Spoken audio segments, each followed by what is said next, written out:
Oh,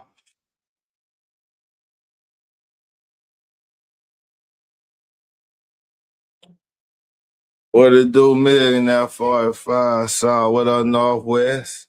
Bump that rock. What's up, Crystal?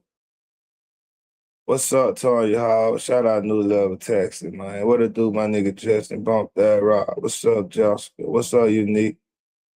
What's up, Jab? Yeah, man. Hey, listen, hey, y'all come on to my Twitch. I see I started my Twitch because I've been trying to talk about the motherfucking the Nature Boy documentary for 3 motherfucking days, right? And they just keep on start shit, but not today. I ain't gonna let them derail me today. What it do, Raw? Bought that Raw. What up, Sneed? Good morning, Jada. What's up, Maisha? Bought that Raw, Big Mama.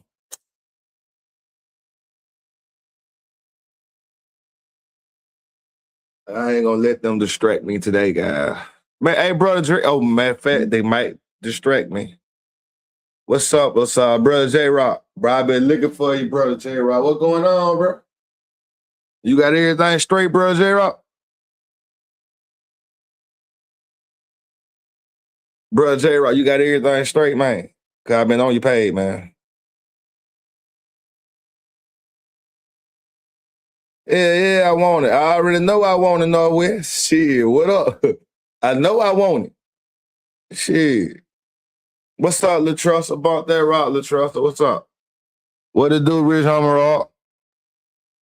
What up, Taryn? About that rock, my nigga. What's up, Mr. Queries?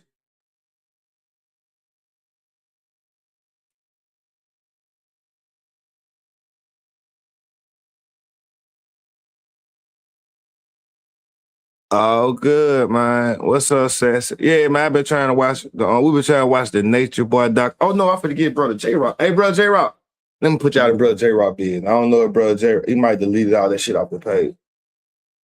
But I don't know brother J Rock page. Y'all stay, you feel? He might delete all this stuff off the page though. He might be a live deleter.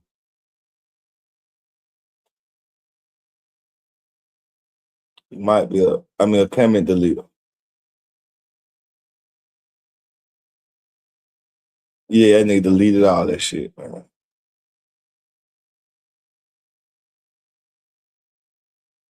Bro, J Rock, you deleted all that shit. You was on the you had some fatal attraction shit going on. I see you deleted everything, bro, J Rock. See y'all what y'all handled everything. You feel me? What up, Blueberry T? What's up, Lee? What's up, Bridget? What to do next though? Bump that rock. What up, Blood? What up, Jim Crow? What it do, B? Bump that rock. What's up, Band Up, right? Hey, listen to me, bro. We ain't on them, but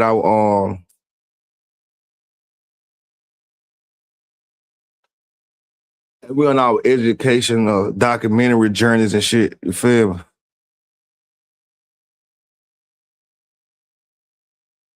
Oh, I was looking for your motherfucking ass all night, Lachey. What the hell you mean come to? I cannot believe you let that punk trick you over there. Lachey, I was so disappointed in you. So disappointed in you. I looked for your ass. You ain't show here last night. Yeah, y'all subscribe to my Twitch, man. That we finna go to. We finna take the whole part of the Twitch anyway. I think the party finna be it. Cause we finna watch the Nature Boy documentary and shit. You feel me? What it do, Jake? I want war. So who you want war with, Bridget? Let's start a war then, Bridget. Yeah. Shit, start a war. Stay on YouTube. I'm gonna come back to YouTube. I gotta get everything on Twitch though, Nicole. Sorry. Yeah, man, we finna migrate over to these Twitch streets. I'm finna end Facebook and YouTube, all of it in a second. You feel me? My friend, let me put my Twitch on and go up, man. They think this shit. Cause now, if I stay over here on the other side, they be starting too much drama, and I can't get Cause the drama gonna come before the bullshit. So I be just letting them slide, but not this time. Yeah. What's up, Lele? You know I don't forget. Forget shit. I think I'm winning. If no reason to what going on, bitch? Enlighten me. What's up, Kiara? Oh, you say check my inbox, bro, J Rock. Let me see what's going on. See, check my inbox, man. Go check the file.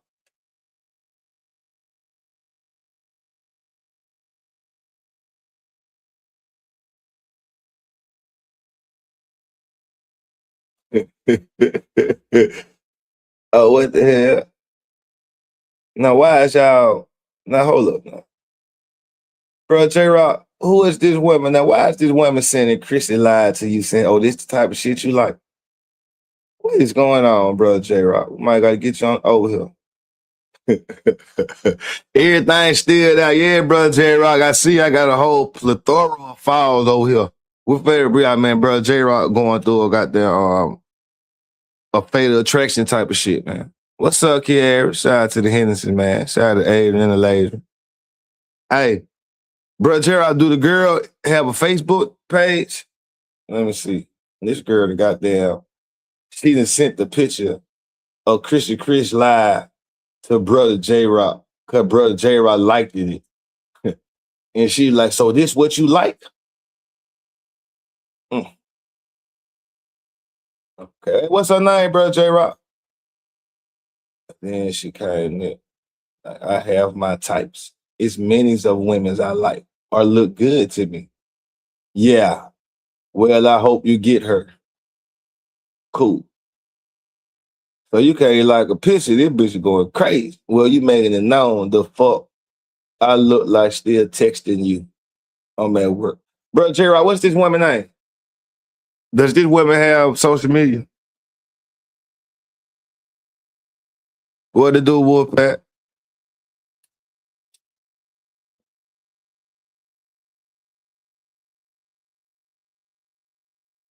Bro, J-Rock, does this woman have social media handles? I see it say J. Marie something. That's a fable name? Let me see can we help resolve y'all issues and shit, man. What's up, Nene? Let me see can I help resolve y'all issue, man. What's her fable name, bro, J-Rock? Let her tell.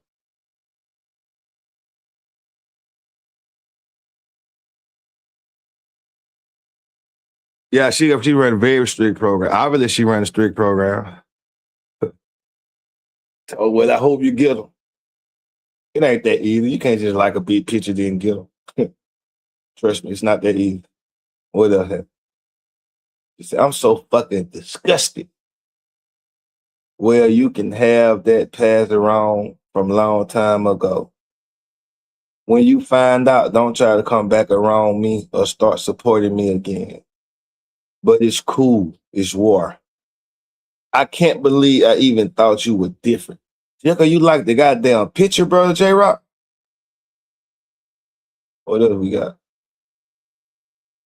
Joe Kit. It is. Bro, J Rock, like, I don't know what's going on for real, but okay, cool. You be blessed. Yeah, fuck you, dog. Thirsty ass dog on that old bitch. Oh, why she hating out Chrissy? Oh, she is pissed off at Chrissy. What the hell? Hey, bro, J Rock, who is this woman?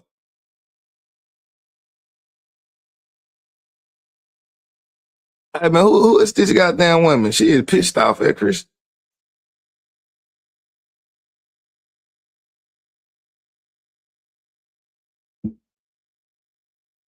Why is she so upset? Hey, bro, J Rock, what's this woman's name? Joe Kit? What else we got next, man? What's this? That already, damn it. That's why she left. Oh, I'm done. This man ain't even like a goddamn picture, bro. And she gone crazy. Hey man, this man ain't did nothing like a goddamn picture. And she gone fucking crazy. He said, I'm done. You stop showing me love for her. Now you up her ass. I hope you get what you want. I really do. Man, it did nothing like a picture.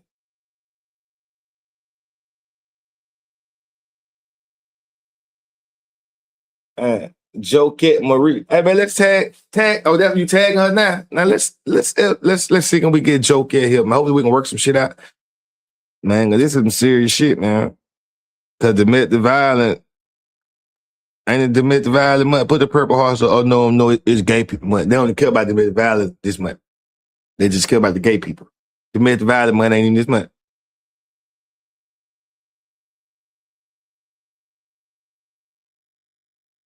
He wanted to get her little boy a haircut tied under her post. Who did Lulu?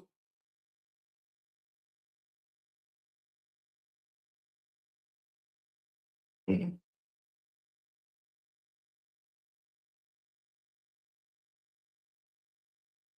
Okay.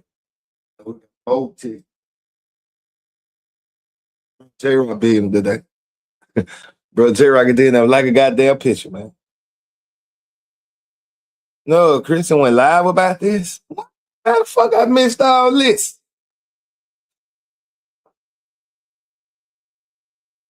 How I missed all this, man?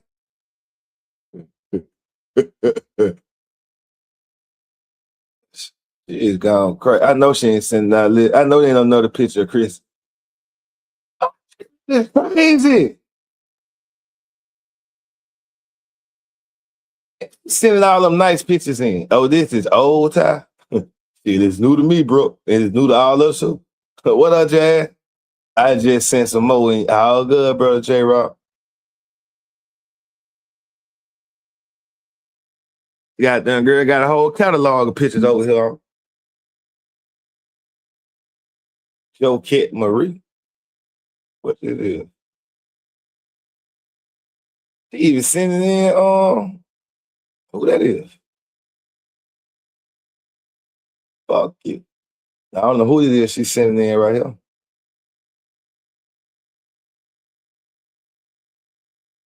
What else she got over there? Fuck you. I bet she won't do anything for you. How did this motherfucker Joquette Marie look?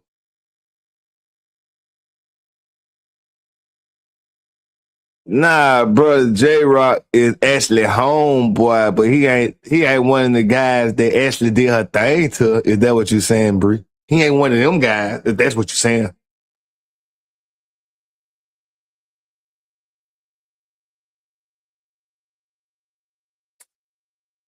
Okay.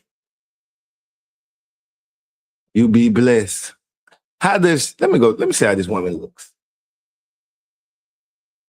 Joquette Marie.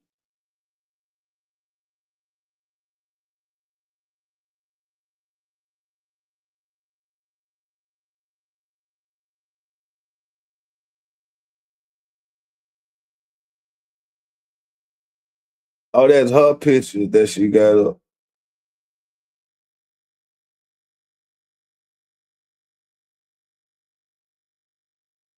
Okay. So there was your girl right here, bro, J Rock.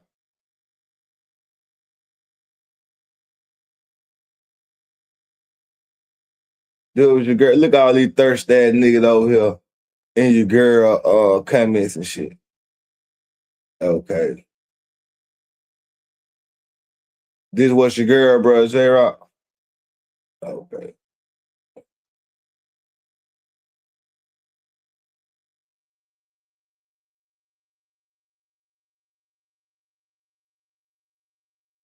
You be blessed. I am. Trust. I ain't gonna lie, bro, J Rock. You didn't even engage. Okay, cool. She should take the hints. Just wait. Your feelings will be hurt also. Bro, J Rock, like, we're not the same, but cool. I thought y'all said brother J Rock was gay. Nobody ain't said no shit like that, fucking. Fuck said that. I think we said brother J Rock was gay And no, the man at the church tried to fuck Brother J Rock. That don't make him gay. Now hold on, Punkin. No, the man tried Brother J Rock and he didn't go for that gay shit. And then the man at the other church had fucked his wife. So how the hell he gay? Man, come on. Like, Punkin, quit playing with people name like that, homie. Shit. Now, fuck you. Hang up in my face. You're gonna regret the way you treated me. Now, why you thought that, Punkin? Bro, J Rock, click the link. They playing with you in the comment, my why? Well, not they, Punkin.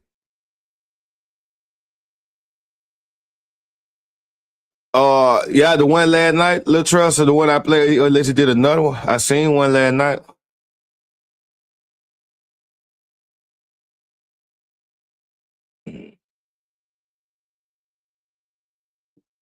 I regret it. Let's see what this is. You gotta regret the way you just treated me. I promise. Bro, J Rock said, OG, God bless you. Get yourself together. I'm together. Yeah. Now what? You know what? Fuck you. You can even unfollow and unfriend me.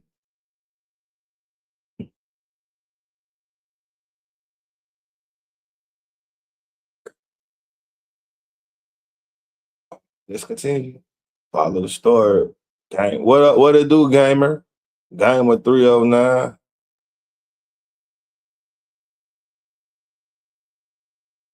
Yeah, let's see what's next.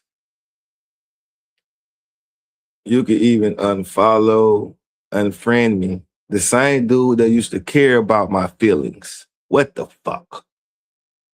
It was fake, I guess. It's okay. I'm gonna shake this also. You be blessed. I can't believe this. Bro, J Rock was like, oh, this very personal.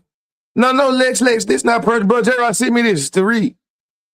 No, time out. Hold on. No, this is not personal. Bro, J Rock told me to do this.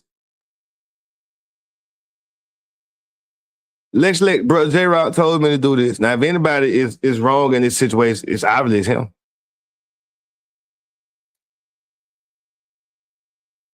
So, it's cool.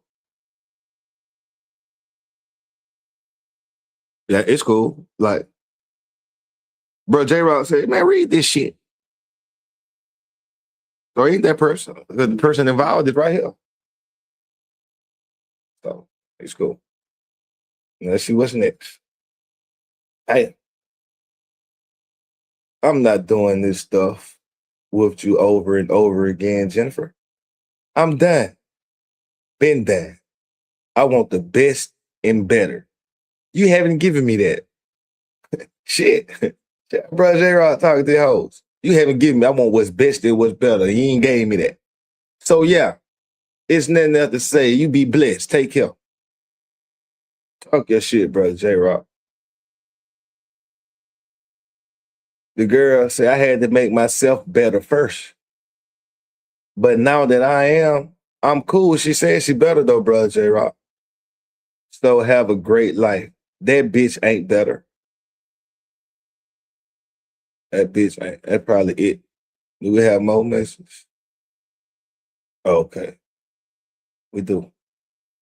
I had to make myself better first.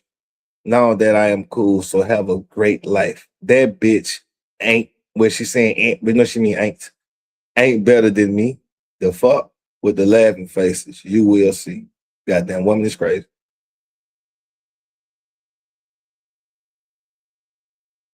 Now she got all this from a like.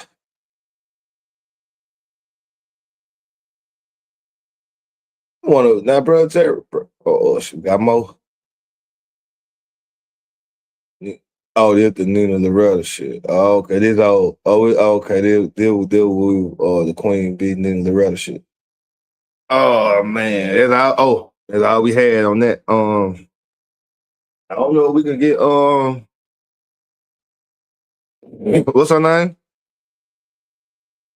Joe Kettle here. No, We have a couple more messages. We have a couple more messages.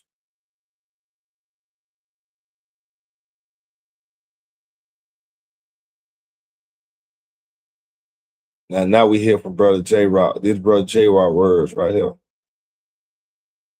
Brother J Rock, like, now this is the definition and a prime example of a crazy ass, delusional ass, weird ass, and clouded out ass bitch.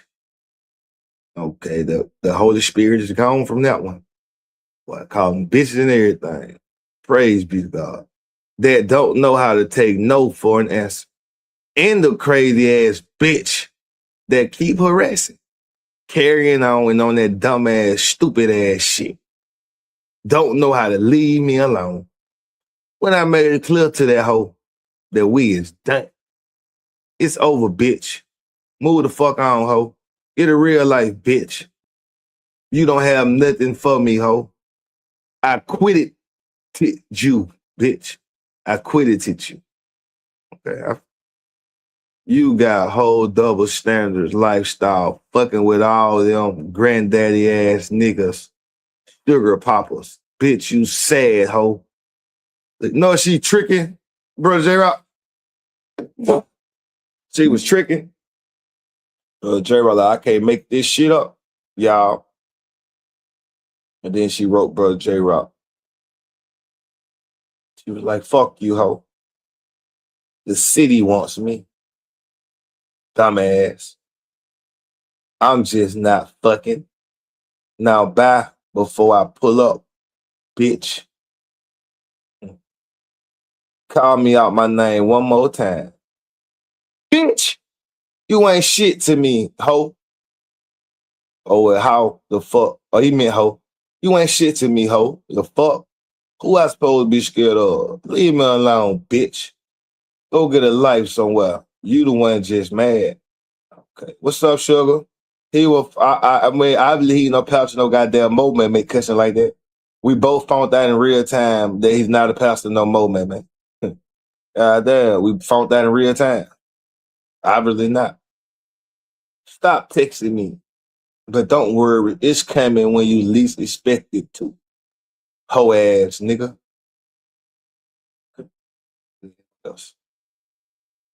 Oh, we got more. Bye, crazy bitch. The fuck you still talking to me for? Yeah, it's true what the city says about you. I see. What do the city say about her, bro, J-Rock? You don't mind me asking?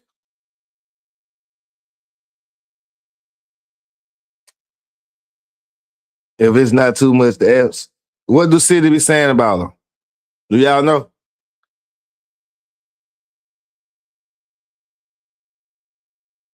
No, Brooke. I did not. It was a misunderstanding, Brooke. You know, him and Ashley Leckage was cool. You know, he was cool with the guy that was getting paid, Brooke.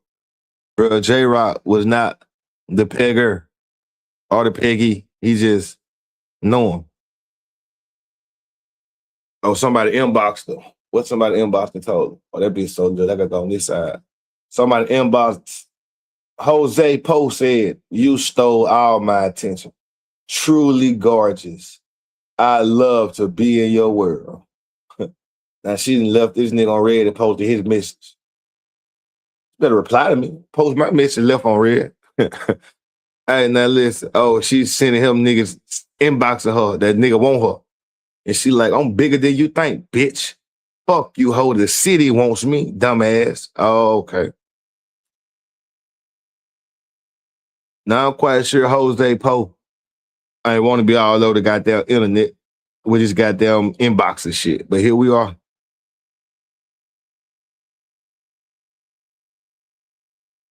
So here we are.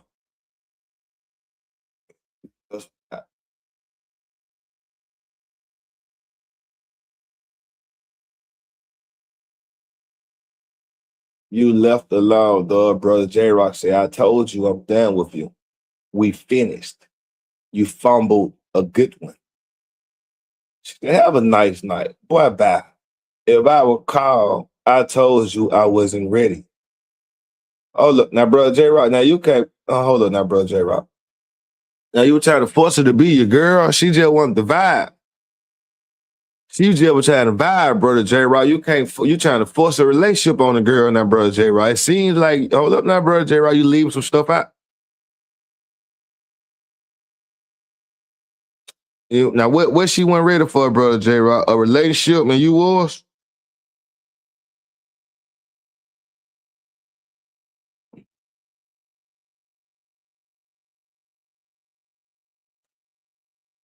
Just got to look at it for both sides now, brother J Rock. Now, what did she tell you she wasn't ready for?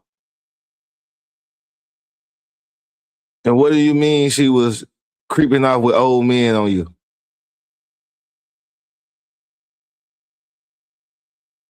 Yeah. Yeah. You can't she said stop flirting yourself. I might need to get Joe Cat Marie. Can we do Joe Cat Marie? Come on live.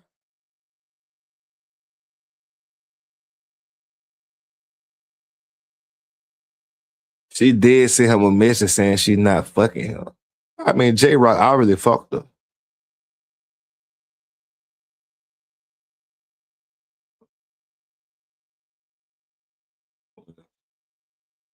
I'm going to unfriend you. Looking but can't react anymore. You mad just because I didn't want to fuck you. That's all. But bye. Hold up now. Yeah. Hold up. You mad because I didn't want to fuck you. But sure, you had nothing in the pussy.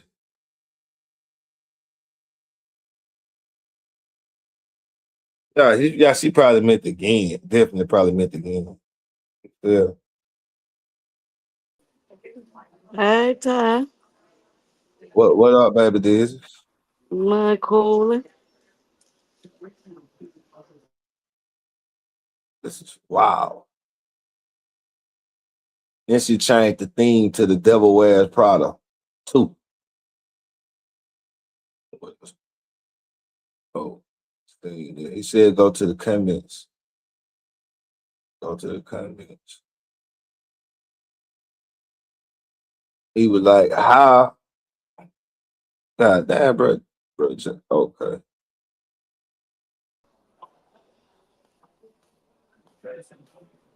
Brother J Rock said, how were I looking for attention when she was the one came on there and misses me and talking crazy off the wild ass shit to me?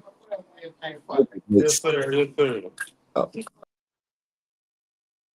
who the fuck that is? So, yes, sir. Let me go back on this side. Oh, God damn.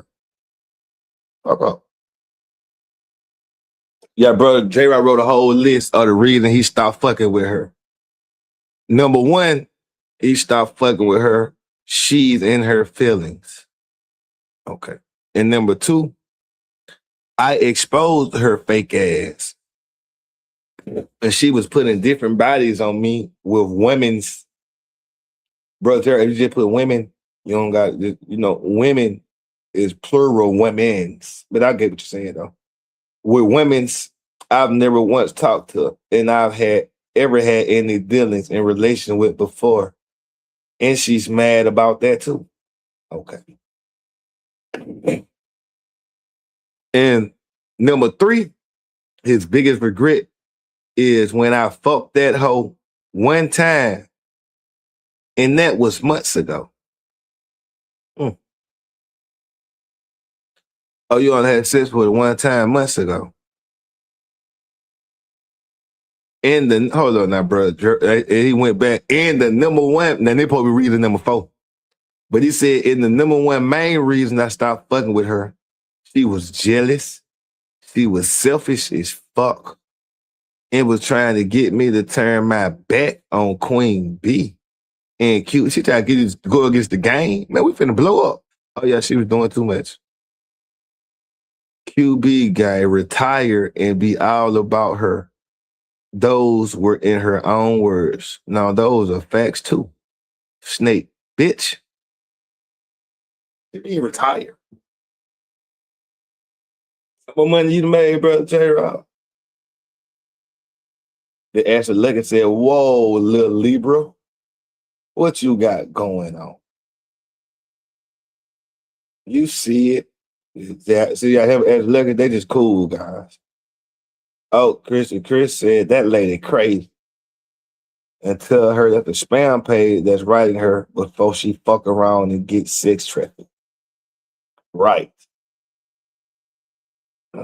Is she gonna ever show up?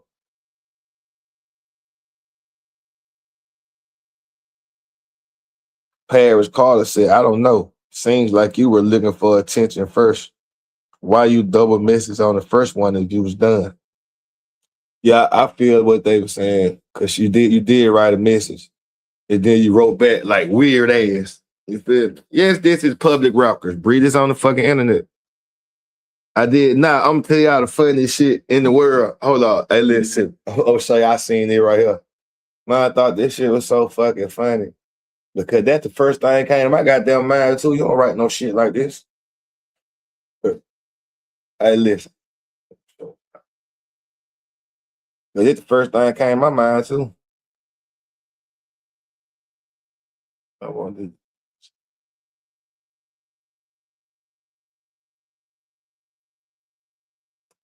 Yeah, they need to delete the status. Yeah, and then Mario Coleman like he had tried some new freaky shit and such. But I can't jank him no more. Cause he deleted the goddamn status, so I ain't got no visuals. I ain't got no visuals to go along with it, bro. That's why I said him and Ashley just cool like that, bro. Then like that, man.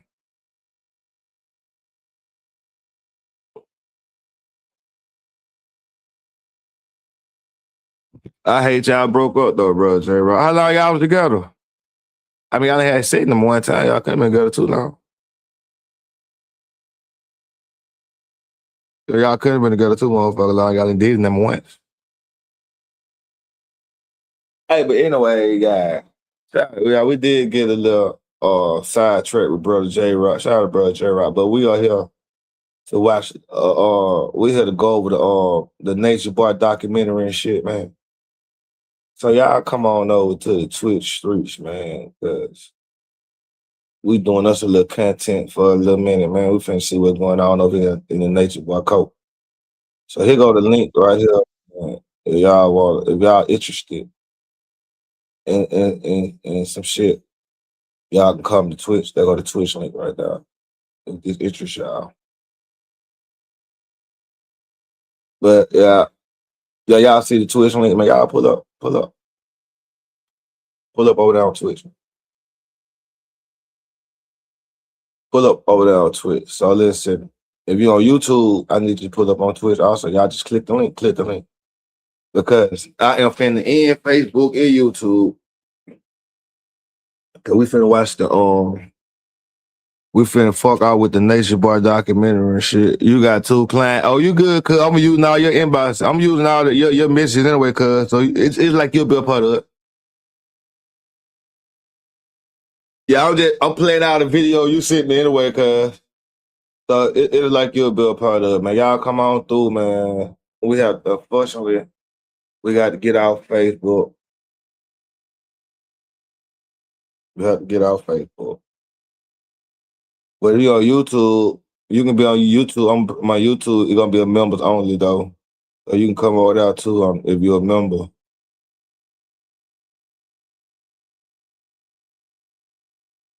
But hold on, these videos together.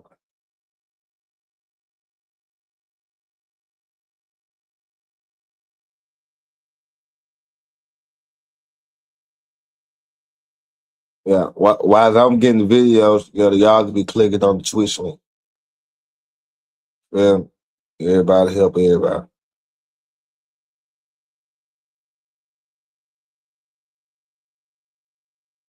Okay, we got one. And then I don't know what's going on here, so yeah, we'll pop out together. Oh, we got her. Okay, well, we got these long ass videos. We got to skim through these motherfuckers. Okay, bam, there we go.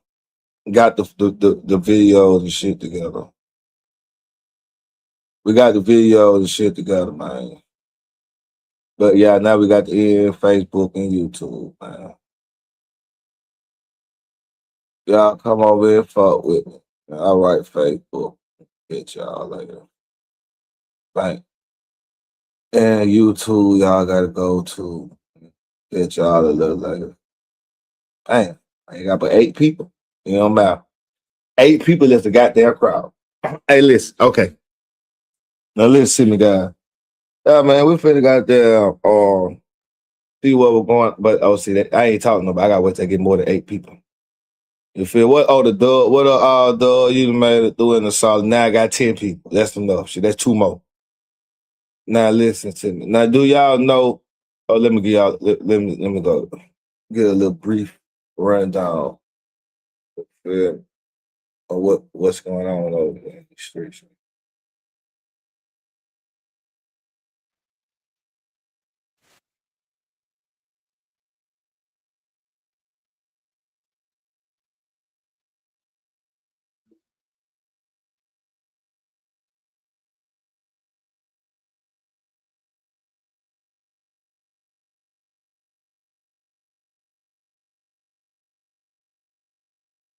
Yeah. Okay. Living. Swaddled it up. Y'all. See, listen. I'm your pet. Now we Listen to this. y'all Get on your knees. oh, it's 63. Well, my mind says 10, but then man. Think that why not just show you guys the real me? Why not? That was just a little snippet I was trying to show y'all, but fuck that. We're gonna get right into it. We ain't got time about it. Let's just gonna get to it, man. Yeah.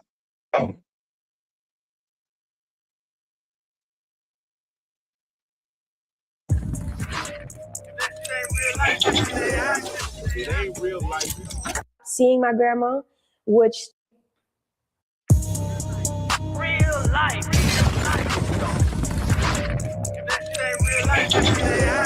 It ain't real life.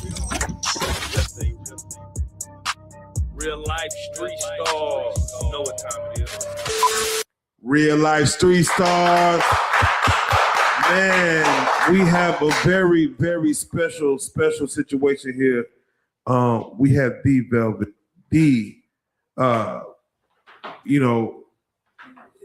there's adjectives I want to throw out there, but what I want to do is I want to be able to say for what the world knows and what the world sees, you've been part of an overarching storyline, and you kind of been at let's say the center of it. And it's funny how narratives get thrown out there and things get said, and as everything happens, you want to be able to speak your piece, and you have spoken your piece on your own platforms, but we want to be able to give you kind of this platform for this narrative for anyone who ever has something to say about your involvement with Carbon Nation, with Nature Boy, with Solar, and everything else. So let's do it like this. It's so easy to become a podcaster with Riverside. First, go to Riverside and open an account. Let's start off with who Velvet is. Let's start with what's up, Rakima? You were born. Who is your family? How you were what's raised? Up, what up, Cole? I want to kind of lead up to I be watching Schmack Warrior sometime. Carbon Nation situation was for you and your interest in that, but let's start. I be watching Schmack Warrior sometime. I'm originally from New Orleans, Louisiana.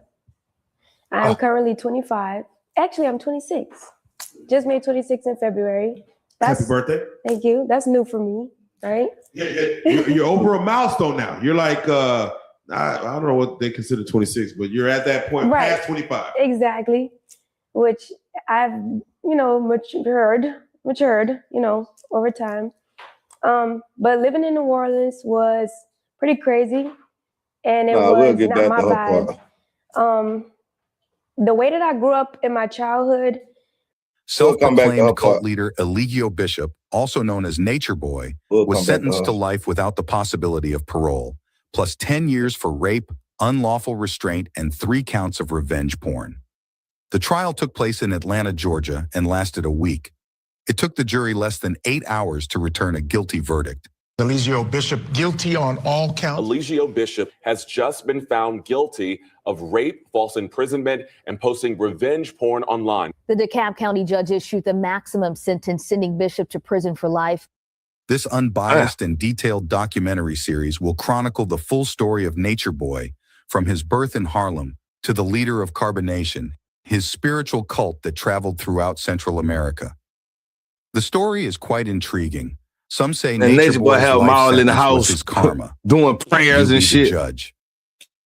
Man, this motherfucker crazy. I'll tell you a story about me. Free flag, shoot! Who are we? Carbonation! What is carbonation? The Christ conscious! Who are you? Angels of the Most High, divine angels of light. Who am I? The Honorable Master Teacher Nature Boy, Commander-in-Chief of the Earth Plane, my highest self. Who am I? Queen Eliana, Commander-in-Chief of the Earth Plane, my highest self. Where do you come from? The highest frequency of the sun. And what is your mission? Hold up. That was the bitch. That was the girl that just doing the interview. Ain't. Oh, this bitch was the hold up time out now. She not trying to downplay her part. This bitch was the queen. But she not trying to downplay her part. Like she just had a little role or so. I gotta go back. Watch that. Listen. Oh, this bitch was the motherfucking queen. Oh, she was the queen. Like she did. So I want to talk about my part. Because bitch, it was the queen. And she ain't in prison. My highest self. Where do you come from? The highest frequency of the sun. And what is your mission? To collect the elite and convict the weak. Free flag, shoot! I love myself. I love myself. These are my motherfucking worshipers, and that's what the fuck they do. They sit around and look at me all day in awe. Everything that I say, they stuck on me. It don't matter what I do. It don't matter what I say, they're gonna be there. That's how they are, because I'm a God.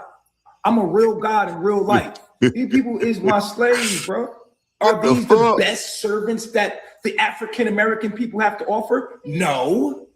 This is good practice. Wake up, wake up, wake up. What? Well, it's good practice. For those of you not familiar with Nature Boy or Carbonation, you're probably thinking to yourself right now, what the fuck is this?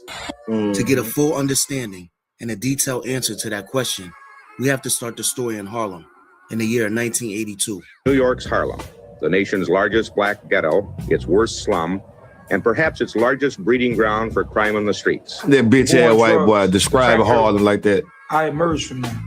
Although the crack epidemic wouldn't start until a few years later and totally destroy inner cities throughout the United States. Well, the skip, but you gotta be a subscriber, most so. inner cities were already. Other than that, you gotta watch them ads.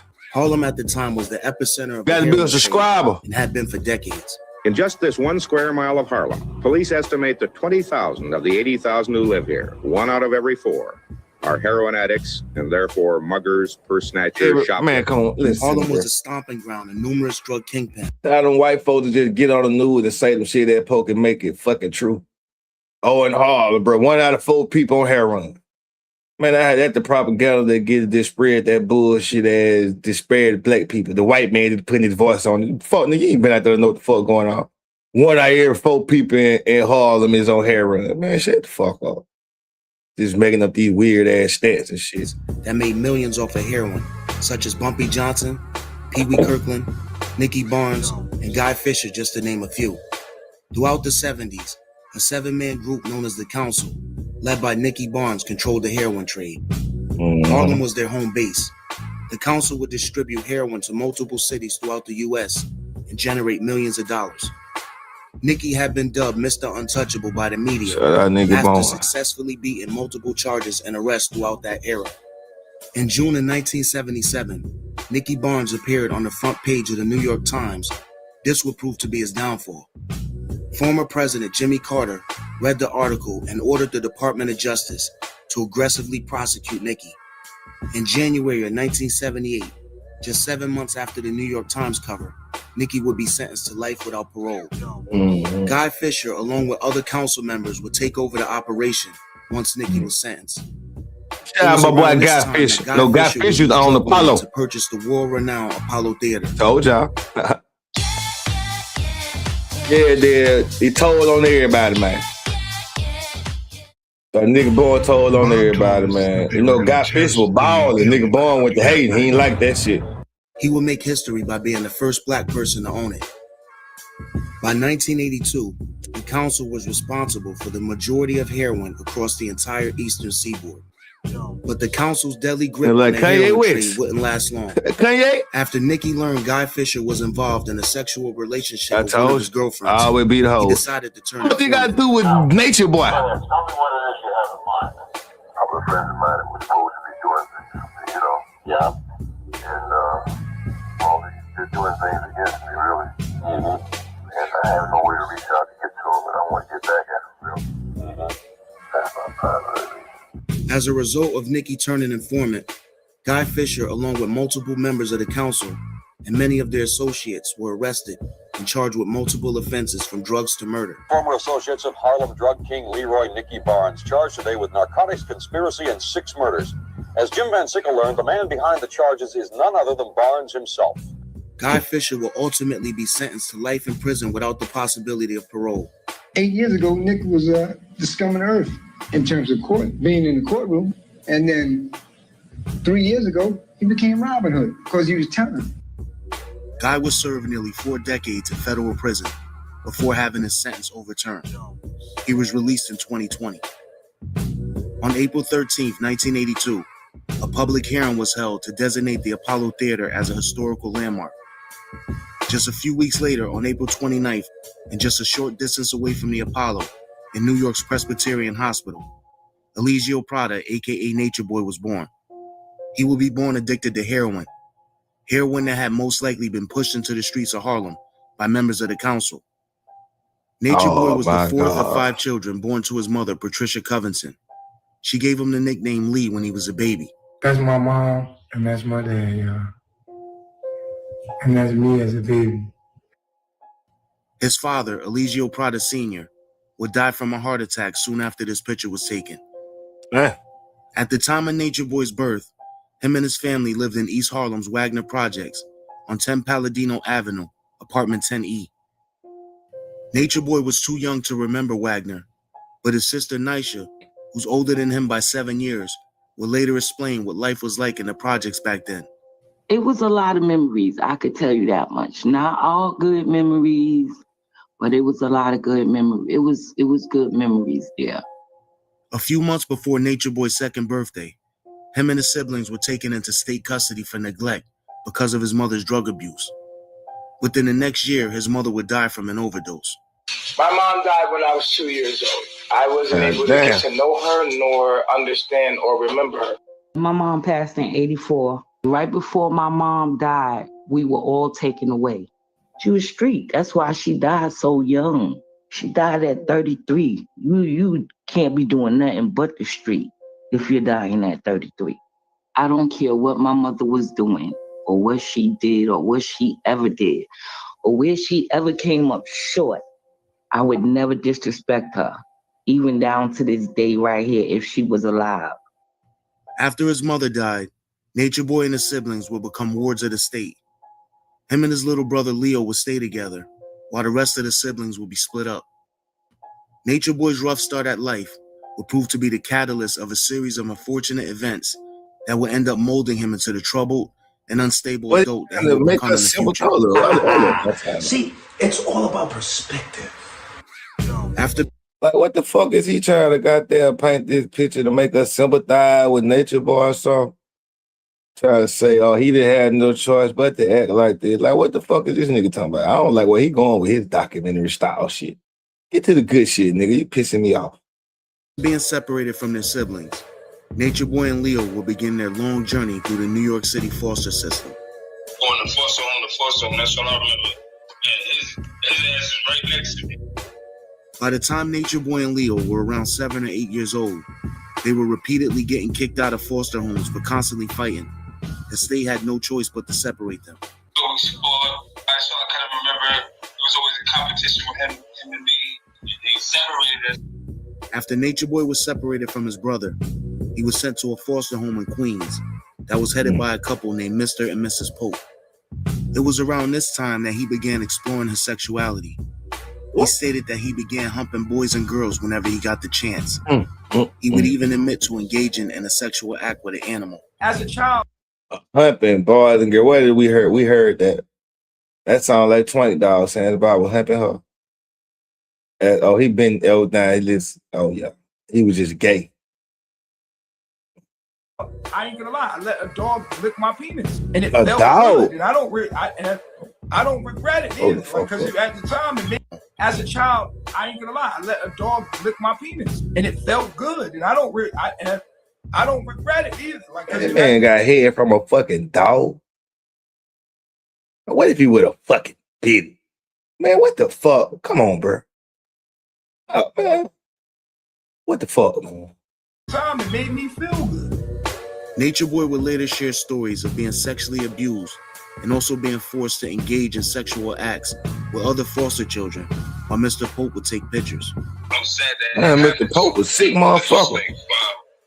Fucked up. I think that it probably take it for anybody. Probably would have turned out to be a different person. He would later tell a social worker and was ultimately removed from the foster home.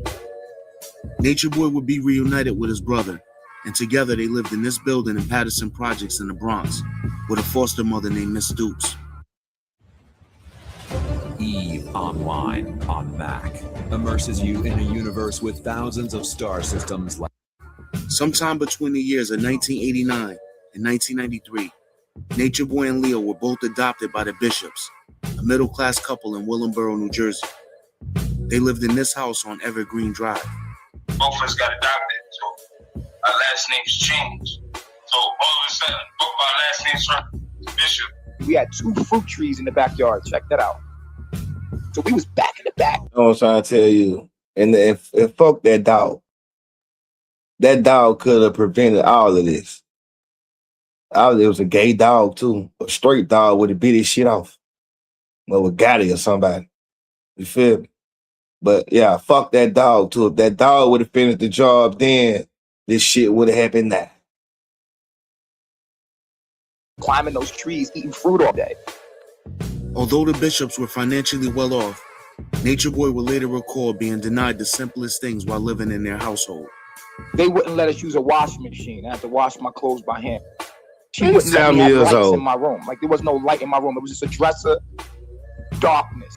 Nigga Soon lying. after being adopted by the Bishops, Nature Boy and Leo were both diagnosed with behavioral disorders, and they were both put on medication. I had hyperactive. He just had attention deficit disorder. Some other shit. I don't know. She took us out of regular school and put us in special ed. She No. put us on Ritalin so she can get an SSI check for us. She used us as a hustle. She didn't adopt us because she wanted to adopt us. She adopted us because she was trying to make a check. According to Nature Boy, the chores seemed endless. He recalled working for hours upon hours in Mrs. Bishop's garden and having endless chores in and outside the house. She made us slave in her garden. And she was a very mean lady. The Bishops owned a church, so attending service every Sunday and having Bible study on a regular basis was mandatory. As time passed, the Bishops began using corporal punishment as a form of discipline. Getting spanked with a belt was to be expected if they broke the rules. I didn't mind getting my ass beat up if I did something wrong or chastise me. Only God loved the ones who he chastised. I didn't take it as a bad note. I was like, I don't have to do that no more because I can't sit down. While Leo understood spankings to be a form of discipline, Nature Boy thought the complete opposite. He looked at it as pure abuse. I was abused by the Bishops. They abused me. After a few years of living with the Bishops, Nature Boy started running away from home as a form of rebellion.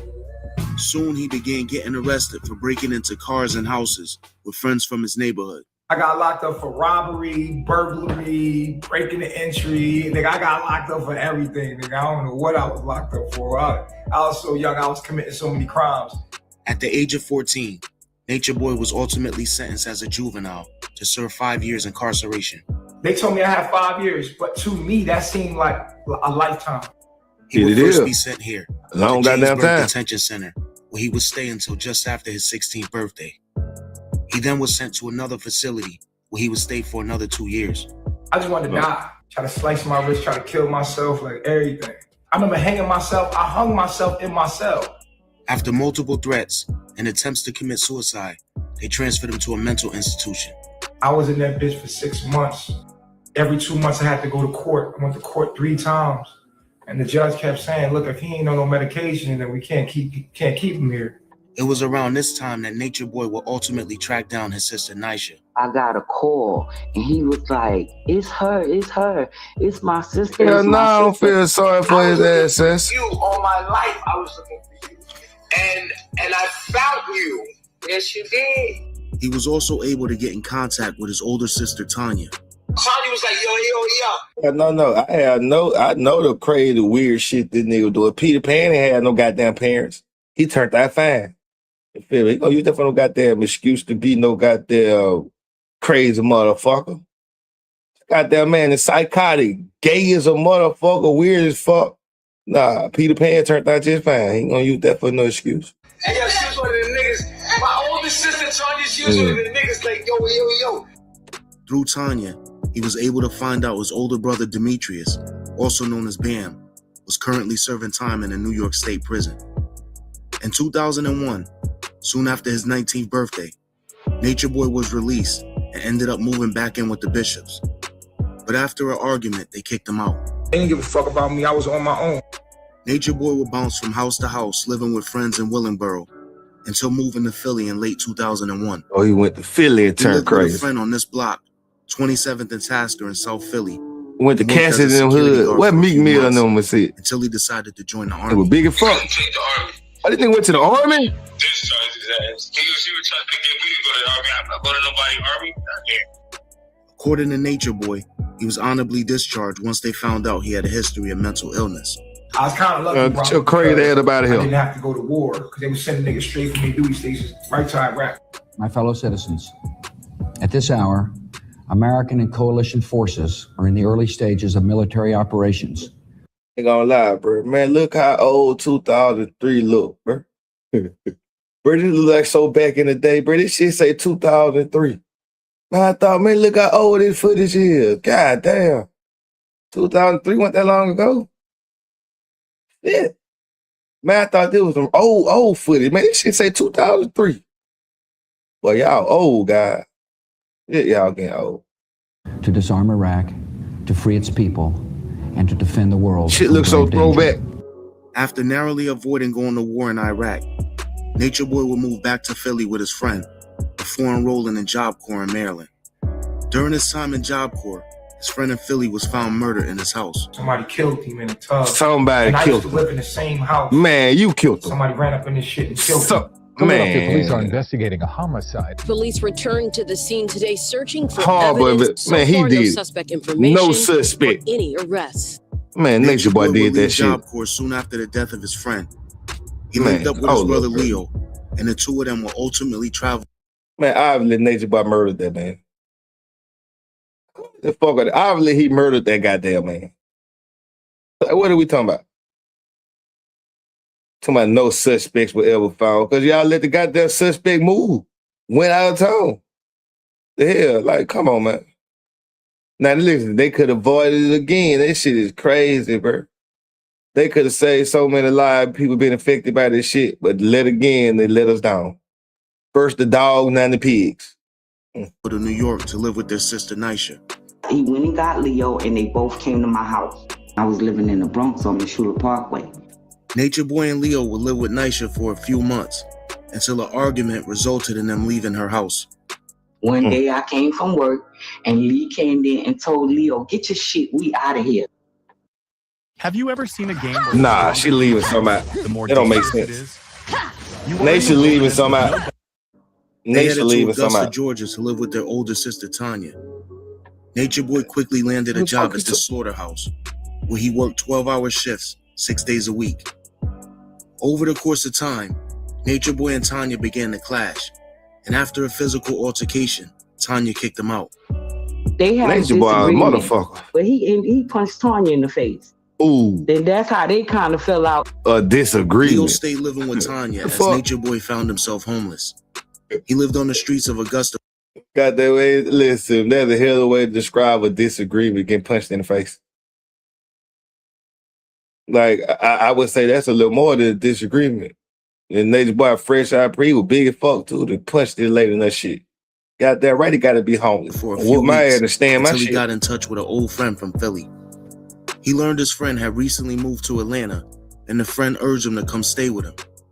Nature Boy took his friend up on the offer and headed to Atlanta. He got a job as a barber and navigated through Atlanta by meeting different women and using them for their cars and a place to stay. I use my body. I use my looks. After settling into his new surroundings, he started modeling, but that would only last a short period of time. Nature Boy modeling from Prada would be from cutting hair. But that cutting hair shit wasn't making money fast enough for me, man, because what I was trying to do and what I was trying to be wasn't good enough. So the way I was staying afloat was I was selling weed and I was cutting hair. By this time, he had a girlfriend, but after breaking up with her, he found himself homeless once again. Everything. No, would they change for don't Nature auto Boy pay when he was because y'all presented gotta with an resubscribe. opportunity I have to make money nobody stripping at gay resubscribe. strip clubs. Feeling like this was his best option at the moment, he seized on the opportunity. Oh, yeah, I made a lot of money doing that. Nature Boy was given the name Tyson because they said he resembled Tyson Beckford. In a matter of months, he was headlining shows throughout the country and abroad. I was the #1 dancer that was hosting Oh, yeah, the he show was dancing. in every gay arena. What the fuck? Hold up, time out.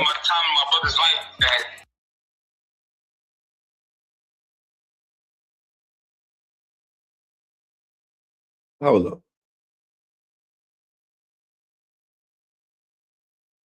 What the fuck he mean?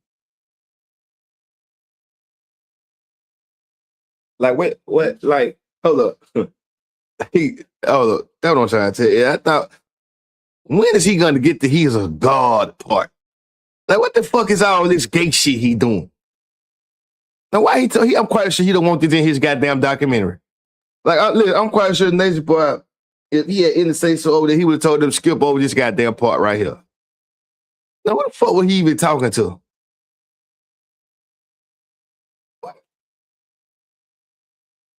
That's what he wanted to experience, and it is what it is. We never grew up on shit like that. It was sometime after coming to Atlanta, he would have his first son by a woman named Javine. They would name him Eligio Jr., EJ for short. A few years later, he would begin dating Atlanta claimed another one named Maisha. She would eventually give birth to Osiris, Nature Boy's second son. Maisha, that's my girl. That is one of his baby mothers. She get along with me better than she do with her own baby daddy. That's crazy. As a way to make more money, Nature Boy began escorting for gay men as a side hustle while continuing to work in the strip clubs. I was someone that was a straight male that was comfortable enough to allow my body to be utilized by somebody for their pleasures. So I was what you call a prostitute. Nah, fuck, nigga. You ain't finna, hold on, let me get that off my goddamn screen. You ain't finna nice up your sissified in this past, fuck, boy.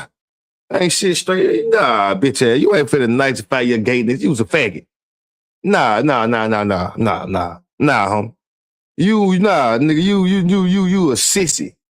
I bet you, what you calling it now that you in jail doing the same shit? They don't got all them nice, cool names for it, nigga. You know what the fuck you like. Your punk sis ass was doing what the fuck you wanted to do. Wasn't nobody no goddamn straight male doing shit. The fuck is wrong with you? You ain't gonna nicify your sissiness, nigga. The fuck is wrong with you? Get your bitch ass on, get the fuck up out of here with that. Nah, bro. Hell nah. Male prostitute. Basically, I was gay for pay. I was a boyfriend experience for gay men, and I seen all the down low men. I seen them all.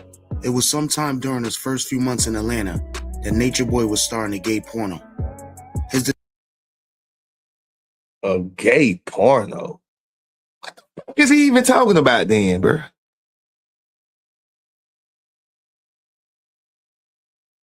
The man that did a gay... the fuck up, man. To a goddamn God before you piss me off. Decision to do this would eventually I'll get you some goddamn followers right now. You see me on that doctor table, I regret that. That was a stupid thing I did in my life.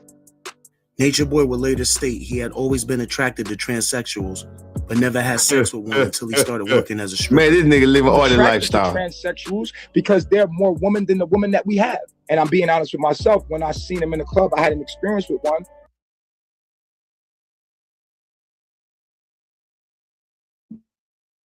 Oh my fucking God.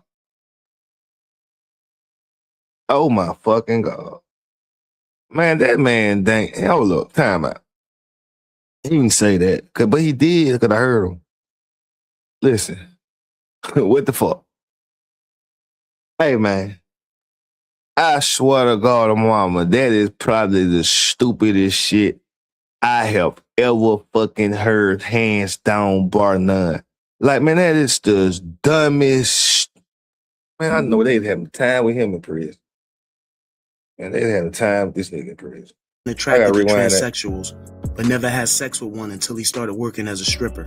I'm attracted to transsexuals because they're more women than the women that we have. And I'm being honest with myself. When I seen them in the club, I had an experience with one, and I was having sex with her in the back, and that was an experience I never had in my life. And you bitch ass nigga who made this video, you could have literally used this boy without finding all these gay ass pictures too, nigga. You done went above me beyond to find these weird ass pictures. Yeah, nigga, you could have just let his voice talk. You done went above me beyond to find all these gay ass pictures too, nigga. Bitch ass nigga, you just weird as him. And it never, and I didn't, it's something that I never could get with a woman.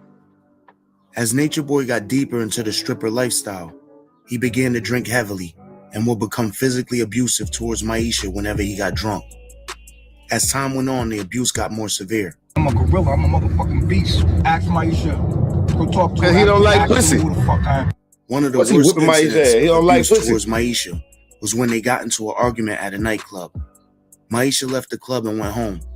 But just as she was about to go to sleep, she heard a noise outside of her house. I look out the window, he's stabbing my tires to my Man, car. a God. So I go to the door, he like, come outside. I'm like, nah, like you've been drinking, I know you. I don't do you with alcohol. Like, go ahead. He pulls me outside and I was holding onto the door. So when I held onto the door, I closed it. Then he grabbed me, dragged me down the stairs. He got on top of me. He was beating my... Oh yeah, Asala said when he beat his baby mama up 2 times, then he become a God. I think we heading there. We in the right direction. This is the first ass whipping though. My face in, and I don't know how the police just pulled up in the yard. They put him on top of me and they pulled him off of me. When I was hitting her, a cop came out of nowhere. Shout out. Look at God. That was God. I'm trying to fucking murder her. That was God. The beating would leave Maisha's entire face swollen and bruised. She was immediately rushed to the hospital, and Nature Boy would be arrested for aggravated battery. The case went on for almost like a year. The judge who was on the bench, he was ready to throw the book at him. I said to the universe, if you let me off this case, I promise you, I will never get in another assault, another battery, nothing. I will never do no violent shit no more, nothing, yo. Nature Boy would end up avoiding a prison sentence when Maisha wrote a letter to the prosecutor, taking half the responsibility for the fight. Instead of prison, Nature Boy was sentenced to an anger management class and a fine. Even after a full year, the bruises on Maisha's face still weren't fully healed. I had forever these dark bags up under my eyes that stayed, and it was just nothing but probably, they were saying it was old blood. Whoa. What's that? I just built a budgeting app in Base 44. Guys, Nina just built an app. He encouraged me to get makeup to hide it because he also was tired of looking at me like that. Nature Boy and Maisha would eventually get back together with the hopes of leaving the past behind them. Leaving the past behind. I got sick and depression on what I did with her. Like, this is a deep relationship. It was after this incident that Nature Boy would leave the stripping and escorting life behind him. I was an exotic entertainer for the longest, man. You was a gay like entertainer. Money, man. It was like, hey, I get to be myself, be sexy, and have sex and get money. Hell yeah, sign me up. What I realized is that people only... That is not sex. You're doing weird shit. You're hurting yourself. That is not fucking sex. Fucking weird, man. This nigga, come on, bro. Man. Seen me from my body, and I knew I was more than that. After a while, you know, my phone was ringing for sex, and people just see me as this object, and I was realizing, like, damn,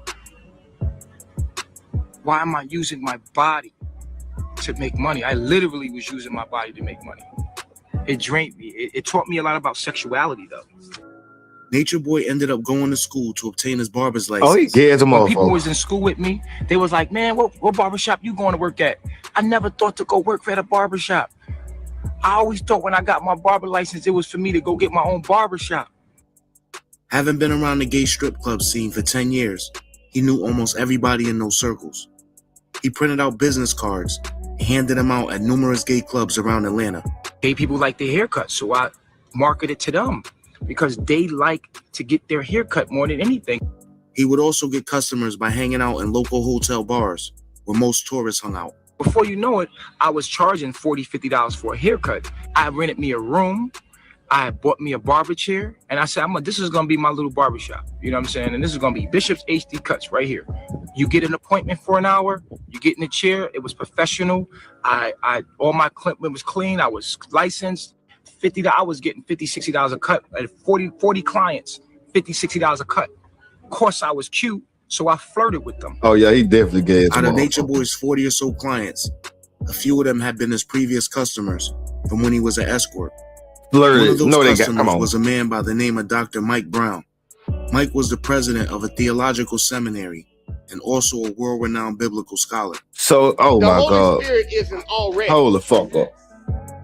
But And you up there preaching about the whole, so you mean tell me Nature Boy whole gimmick come from a fucking gay love affair? Now look, his sis ass up here preaching. They said they wanted Nature Boy bigger class right here. He got his sis ass on stage preaching and shit.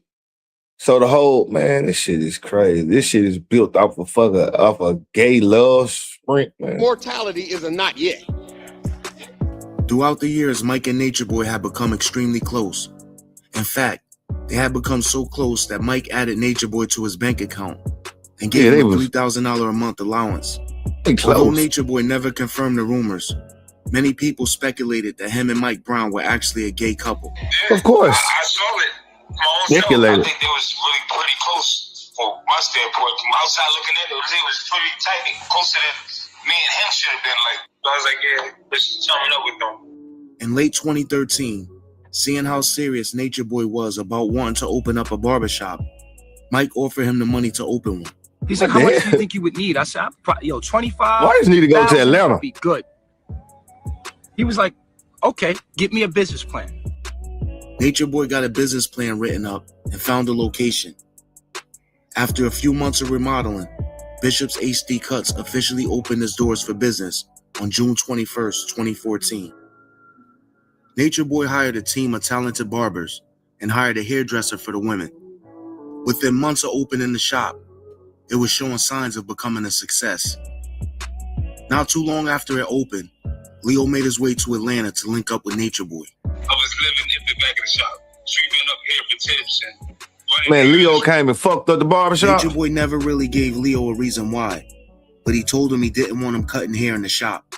No. So Leo started making money off of talent he had since a kid. I got on my own lane and start drawing people's pictures, whatever they want me to draw from on t-shirts or whatever. That's how I started making my money.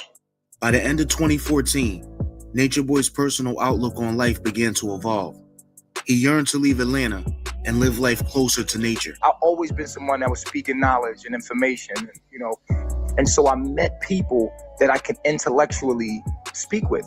You know, we would meet up for dinner and have just these arguments and discussions, and that is what sparked me.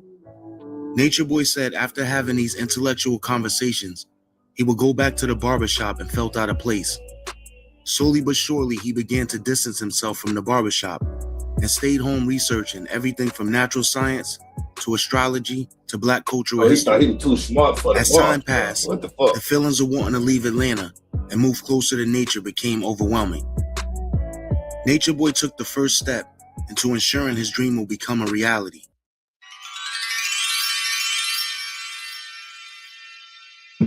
Ah, damn, Nature Boy.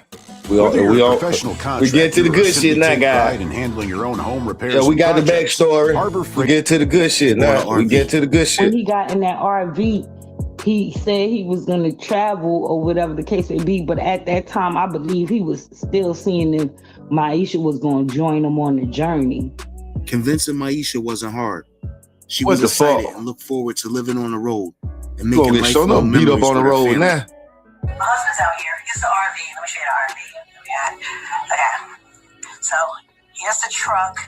We just bought the camper RV. So he's getting some work done on the truck, just making sure the truck is strong enough and is working good enough to hold the RV and not give us any problems. Anyway, like I said, we're moving into the RV full time, and I'll show you again. Say hi, Osiris. This is gonna be the first of many videos about us being on the road and going different places. Like I said, we're going to Florida first. On March 3rd, 2015, Nature Boy, Maisha, and the kids left their house in Atlanta and began their new life living in their RV. Nature Boy hired a manager to run the barbershop while he hit the road. Leo was left to fend for himself, still living in the back of the shop. I traveled the whole coast of Florida, stayed at all the RV parks. And They could let Leo stay in the I'm this black motherfucking kid house. from the hood, pulling up in an RV. You know, it's nothing but elder white people out there, you know, that retired in their fishing boats and stuff. Like, yo, this is when I knew I was different. Although Nature Boy was out on the open road and experiencing things he'd never done before, there was still a part of him that yearned for more. He felt like he just wanted to disattach himself from society altogether and just leave everything behind. Maisha could sense something was wrong. She was there with him and she was doing the journey with him, but she was saying that he was seeming to be still unhappy. Just a little over a month after leaving Atlanta, Nature Boy's plan to live on the road would come to an abrupt end. My barbershop started to fall apart, so I had to come back.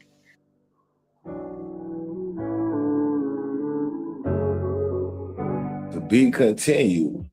Now, hold up, man. Oh, I'm finna say how I'm gonna find part 2. Look at God. Bye-bye. Previously on the rise and fall of Nature Boy and Carbonation. Like I said, we're moving into the RV full time, and I'll show you again. Say hi, Osiris. This is gonna be the first of many videos Let me about start us my, being on the road. start my YouTube back. Give me some more people. On March 3rd, 2015, Nature Boy, Maisha, and the kids left their house in Atlanta and began their new life living in their RV. Nature Boy hired a manager to run the barbershop while he hit the road. Leo was left to fend for himself, still living in the back of the shop. I traveled the whole coast of Florida, stayed at all the RV parks. And mind you, I'm this black kid from the hood, pulling up in an RV. You know, it's nothing but elder white people out there, you know, that retired in their fishing boats and stuff. Like, yo, this is when I knew I was different. Although Nature Boy was out on the open road and experiencing things he'd never done before, there was still a part of him that yearned for more. He felt like he just wanted to disattach himself from society altogether and just leave everything behind. Maisha could sense something was wrong. She was there with him and she was doing the journey with him, but she was saying that he was seeming to be still unhappy. Just a little over a month after leaving Atlanta, Nature Boy's plan to live on the road would come to an abrupt end. My barbershop started to fall apart, so I had to come back. The moment she stepped in, she had all the power and space to live a life I might narrate. No, that was an accident. Shout y'all people that back on YouTube. That was y'all only came back on YouTube. Welcome. Only came back on YouTube for a second to get more people to come to Twitch. So what's up, Move-Out? What's up, Keisha Moore? What's up, Mama Mafia and Britt Brett? Y'all come on over to the Twitch streets, man. I just came to YouTube to get more people to come to Twitch, man. Nature Boy got back to Atlanta and invested all of his time into getting the shop back in order. He even had a small stage built for local teens in the neighborhood to perform in a weekly talent show. I helped people in the community, gave away free food, gave away free cuts, helped the community out, try to educate my people in my barbershop. So I started teaching in my barbershop. They didn't give a fuck about what I was talking about.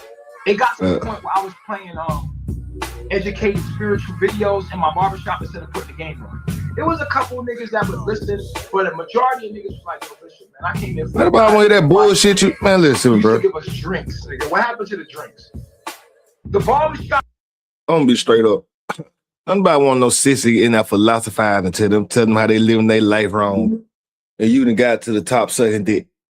You can't tell a nigga nothing, bro. You can't tell a nigga nothing, bitch. It's dying facts. Everybody want to hear that shit. They shouldn't listen to that bullshit. Talking about they wasn't listening. Yes, they shouldn't. They know you was a fucking sissy.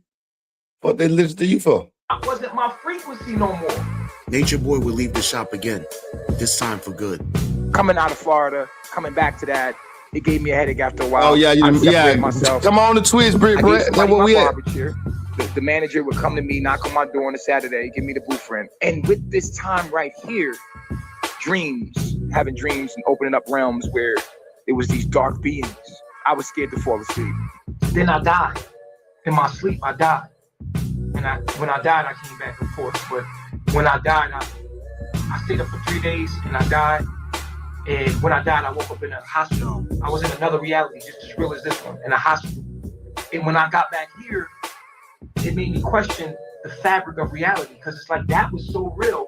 How the fuck? I didn't know where I was dreaming at. Was this a dream? Was that a dream? I didn't know where I was dreaming. That's how vivid my dreams was. Maisha was hey, watching man, if you on YouTube, man, pull on up the Twitch. And there was nothing she could do about it. Come on, he was hardly getting any sleep at night, and his days consisted of watching conspiracy videos on YouTube, along with Black Conscious videos, mainly by Sonetta TV, Brother Polite, and Young Pharaoh. He rambled daily about America, which he called Babylon, and how it was gonna fall. I started studying what America was, what money was, breaking my reality down to a molecule. It was during this time Nature Boy would learn his oldest sister Tanya. Yeah, that Nature Boy King Amir. My sister died. Hold up, King. All the way from Atlanta to New York with his baby mama, my nephew, and. Are you a follower of Carbon Nation, King Amir?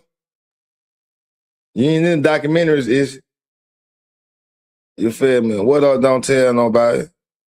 You a part of Carbon Nation, King Amir?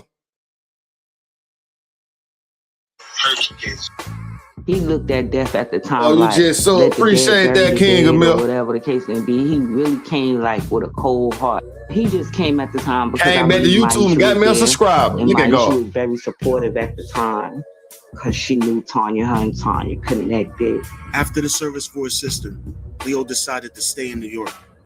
Nature Boy, Maisha, and the kids headed back to Atlanta. Nature Boy's rapid decline only seemed to intensify once they got back. All of a sudden, he stopped taking showers. This is when everything started. Nigga, stop bathing. Stop taking showers. And that point, everything starts falling apart. Girlfriend is looking at me like I'm crazy. I stopped cutting my hair. I was forgetting what days were, what day it was. And people were like, dude, you good? They would come drop the money off for the shop. And I was like, just hair crazy. I'm like, what's up, man? Do you realize what's going on? And people just like, yo, dude, we don't want to hear that. Maisha had finally had enough and felt like the best thing for her and the kids to do was move on. So she got going. She went with her family in South Carolina or wherever, went her way and he went his way. When it comes to Maisha, like, I hate that we reduce our relationship to the bad moments. When we was together 6 years, we had so many beautiful moments. How you the fuck with Young Pharaoh too? I'm a Dan Calloway nigga though. I hate that. I'm a Dan Calloway nigga. The fact that I cheated on Maisha. They ain't be shitting on them niggas. I hurt her very bad because I didn't know who I was as the man. And we did get into physical altercations where I felt so bad about that, I damn near died in a heartache. As Maisha got settled into South Carolina, Nature Boy rented a room from a friend in Atlanta. It was at some point during this time that Nature Boy contacted Young Pharaoh on Facebook, and the two of them built a cordial online friendship. Young Pharaoh, look, he fucking with Young Pharaoh. Young Pharaoh secured himself an interview with Sonetta TV. Sonetta scared of Dan Calloway. Pharaoh arrived from his home in Buffalo, New York, to the interview, which was in Harlem. Nature Boy drove from Atlanta all the way here to New York to see me. You know what I mean? I just finished having a conversation with somebody. I'm still on the way to New York right now. Young Pharaoh says when they got to the interview, he asked Sonetta if Nature Boy could come up so he didn't have to wait in the car. Sonetta agreed. That's the whole ain't even babe, stinking like a motherfucker. Came to fuck up. You would have never even seen this nigga on camera. It was during this interview that Young Pharaoh and Nature Boy's friendship will come to an ultimate end. I got the young god here, Brother Pharaoh. Pharaoh has came all the way from Buffalo, New York. And my brother Nature is here from Atlanta. First, I want to talk to my brother Nature.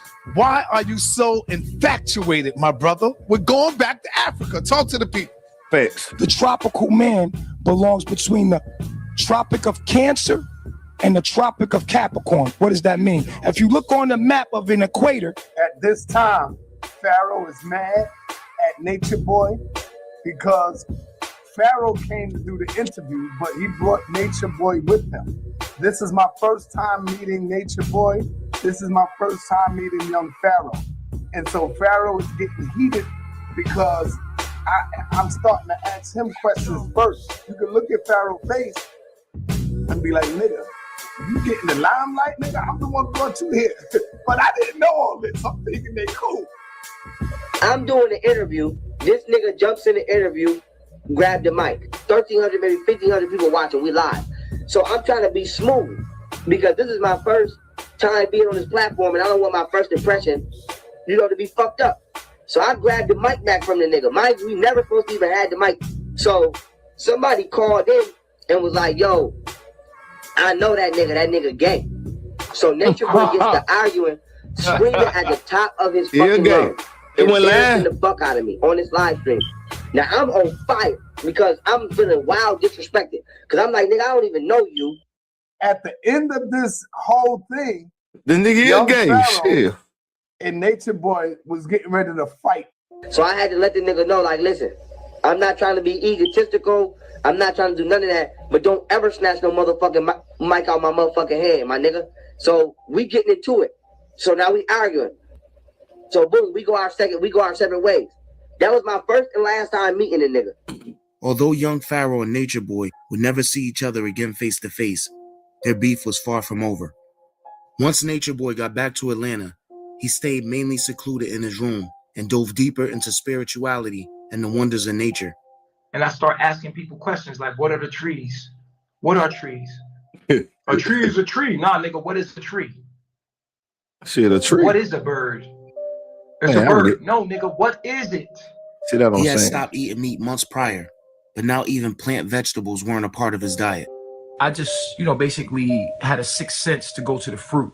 And I was just like, I'm just going to eat fruit. Well, I know miserable in that house.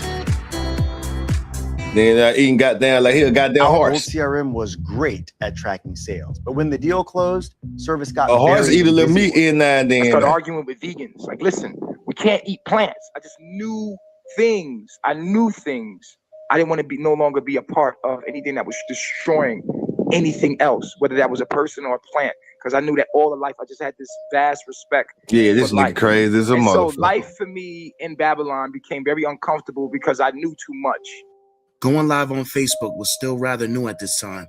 He would use this new feature to spread his message to a wide range of people in real time. Peace, peace, peace, peace. It's good to see you guys. Peace, my peace, reflection, brother. How you been? We're gonna dive right in. Look how nice he is. Sometime during the months following the Sonetta interview, his once firm stance on moving back to Africa changed. I personally would advise anyone to stay away from Africa because as beautiful as Africa is, there's going to be lots of war. His messages would reach even a larger amount of people when he began posting videos to YouTube. You can catch these videos also on my YouTube, Nature Boy TV. Everywhere on social media, you can find me. My name is Nature Boy TV on there. Nature Boy TV, simple. In mid-2016, Nature Boy would finally make the decision to leave the United States for good. This year, yes, your reflection, I'm leaving the United States. My meditations are leading me to South America, and that's where I'm going. You guys are welcome to come. Over the course of the next month, Nature Boy would begin prepping for his new life in nature. He went live daily, updating his followers on his status and trying to convince them to join him on his journey. This is the year. You got to get out of here, all right? Go home. Between the Tropic of Cancer and the Tropic of Capricorn. Slowly but surely, he began getting rid of everything he owned. Who I was as Bishop was dying. I gave all that I owned away. I gave cars away. I gave the barbershop away. Nature Boy gave the barbershop to his manager named Lex. He wanted to cut all distractions that came with his Babylon name. He wanted to start fresh in nature. Leo was hurt when he heard the news of Nature Boy giving the shop to Lex. Even though he was living in New York, he thought his brother should have gave it to him before anybody else. Me too. I was like, damn, boy, I mean, there was people out there was reaching out to me like, that's crazy.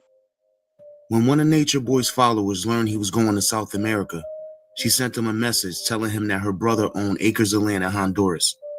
She said her brother would be willing to let him and whoever he came with live on the land for free.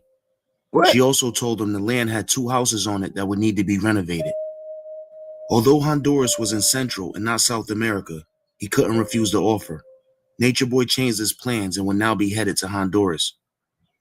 Before leaving, Nature Boy headed to Ohio, where he would visit Mike Brown for a few weeks. Yeah, gotta get that money up. He had to go get Mike Brown, get that money up. One thing I can say about Ohio that I love though is like it's so peaceful out here. Ain't all that craziness like Wi-Fi and all that. It's more country. Although it's more away from the equator, you feel the difference. But it is more country out here. Like, you know, I like the countryside. I like to be away from the city. Finally, in late 2016, Nature Boy went live and told his followers he'd be leaving Babylon in less than a week. I'm leaving Ohio, going back to Atlanta for a couple of days. I'm going to be giving my car back to the bank. And then from there, I'm going to Florida. And then on Thursday, I'm going to be flying to Honduras one way. I'm going to show y'all how I pack my bag to go. For all of y'all that's planning on really getting the fuck up out of here. I bought a 60-liter bag because my whole life is in this one bag right here, okay? This right here is a water filter.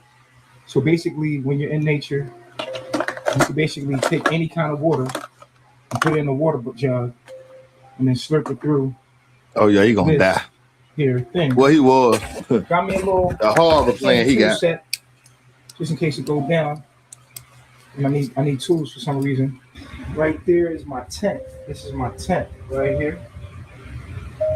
This is my solar panels right here. So when I'm walking, the sun will be charging this. I can power my stuff right here. Now, mind you, we have 2 houses. We have 2 houses, upstairs, downstairs, plenty of room for everybody. I just take this stuff because when we do go to the land, we're going to be camping out there. This is all the stuff I got right here. All right. So I got a couple pairs of shorts, got some t-shirts. Like had that cocaine in that bitch. You know what I'm saying? Because we're going to be butt naked all the time. Now that I'm going into nature, I'm going to build a village. Don't know how I'm going to do it, but I know that it's going to happen because I said it's going to happen. Nature Boy went live the day before leaving and told his followers that wanted to go with him where and what time to meet him the following day. Although some people showed up, it wasn't exactly what Nature Boy was expecting. I got an all-female following, and so I'm thinking that they're coming. No. 3 guys pop out of nowhere. And I was like, you know what? Y'all my warriors. The Warriors. The 3 Stooges. It's been beautiful, man. Warriors. So Key, Omac, and this guy. 3 goddamn Stooges. Look at they stupid ass. Look at Rich Jermaine Phil, Art Dog. Rich Jermaine Phil, Art Dog. I get that to be Lil Woody. You could be Lil Woody on the end because you short.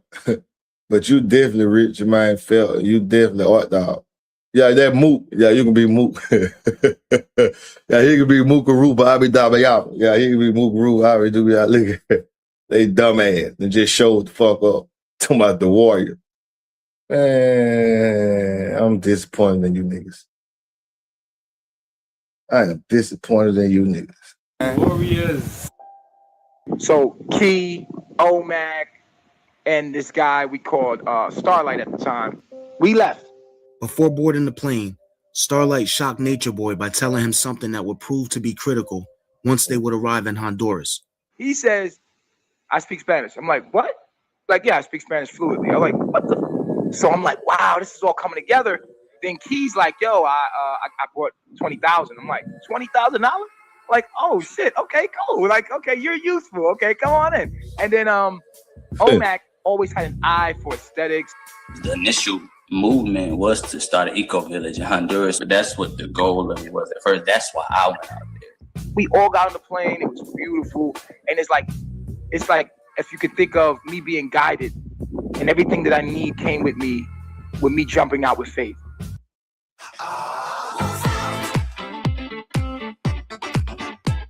Nigga said, I got 20,000. Imagine being able to build Good ass anything niggas. just by thinking about it. Meet Base Spanish. 44. The four of them would make it to the land in Honduras, but Nature Boy immediately decided it wasn't up to his standards. He's got 30 acres of land. We get there, it's not what it seems, okay?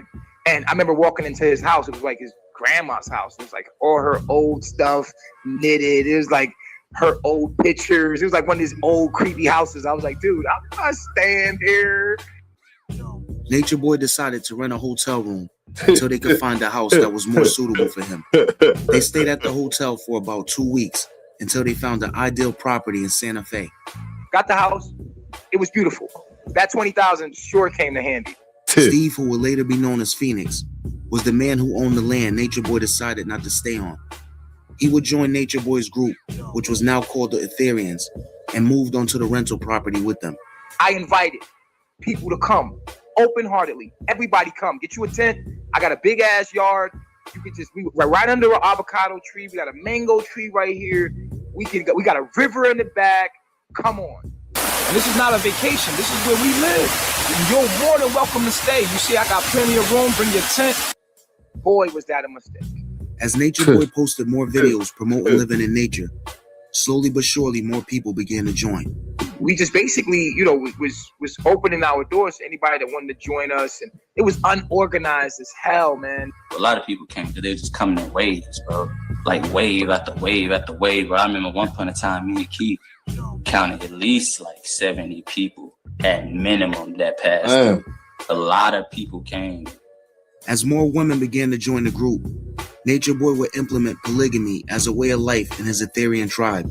We have to talk about polygamy because if we don't talk about polygamy, then we're not talking about family. And if we're not talking about family, we're not talking about human evolution. One of his first wives, or directs as he referred to them, was a young woman from Louisiana he would name Yaya. So how has your journey been since you've been here? From an archetype perspective. My journey has been very beautiful. With polygamy, it's just for me being with 4 female students that I'm dealing with very intimately. And it's nothing more, nothing less than that. Sex for me is me plugging into a woman, sending my knowledge like a USB to a computer. And when I have sex, I'm putting fluid in you. Inside the fluid is DNA. I'm using that. Yeah. Like, I don't just want to fuck you. I want to give you my knowledge. Oh, yeah, that's smooth. That's smooth. I'm still in that. That is mine.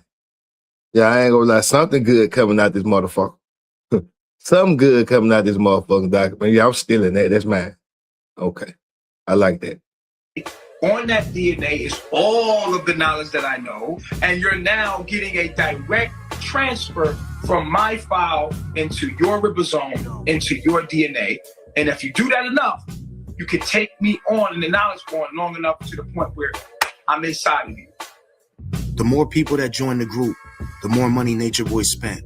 I bought them food. I gave them shelter. I bought them tents. I bought them everything that they asked for. Cell phones.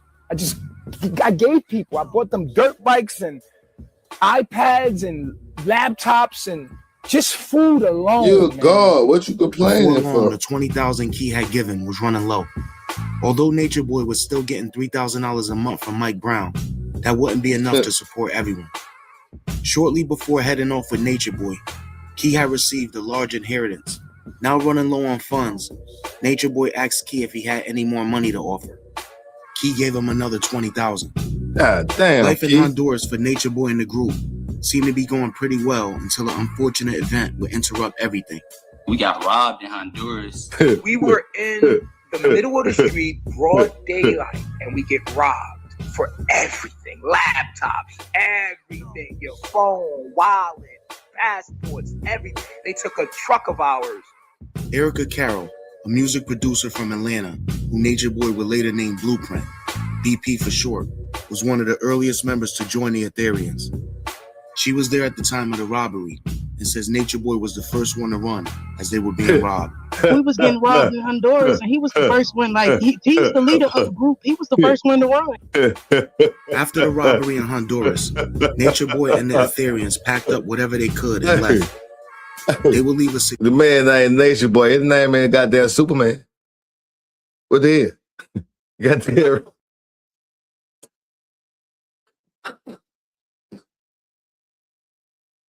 What the fuck? Oh, what the hell he supposed to do? Goddamn right. Hey, shoot all of us. Smart man. Significant amount of things behind. We had left vans in the truck, a new truck that they just bought. Had to get some more bikes when we left because we couldn't take all that stuff. The group headed south through Central America with the intentions on moving to Peru. That's what I was plans with. We were going to Peru. I had a plan, and they say, you want to make God laugh? Tell her your plan. The plan to move to Peru would change after traveling through Nicaragua and crossing the border into Costa Rica. Soon as we come in, knew Costa Rica was it.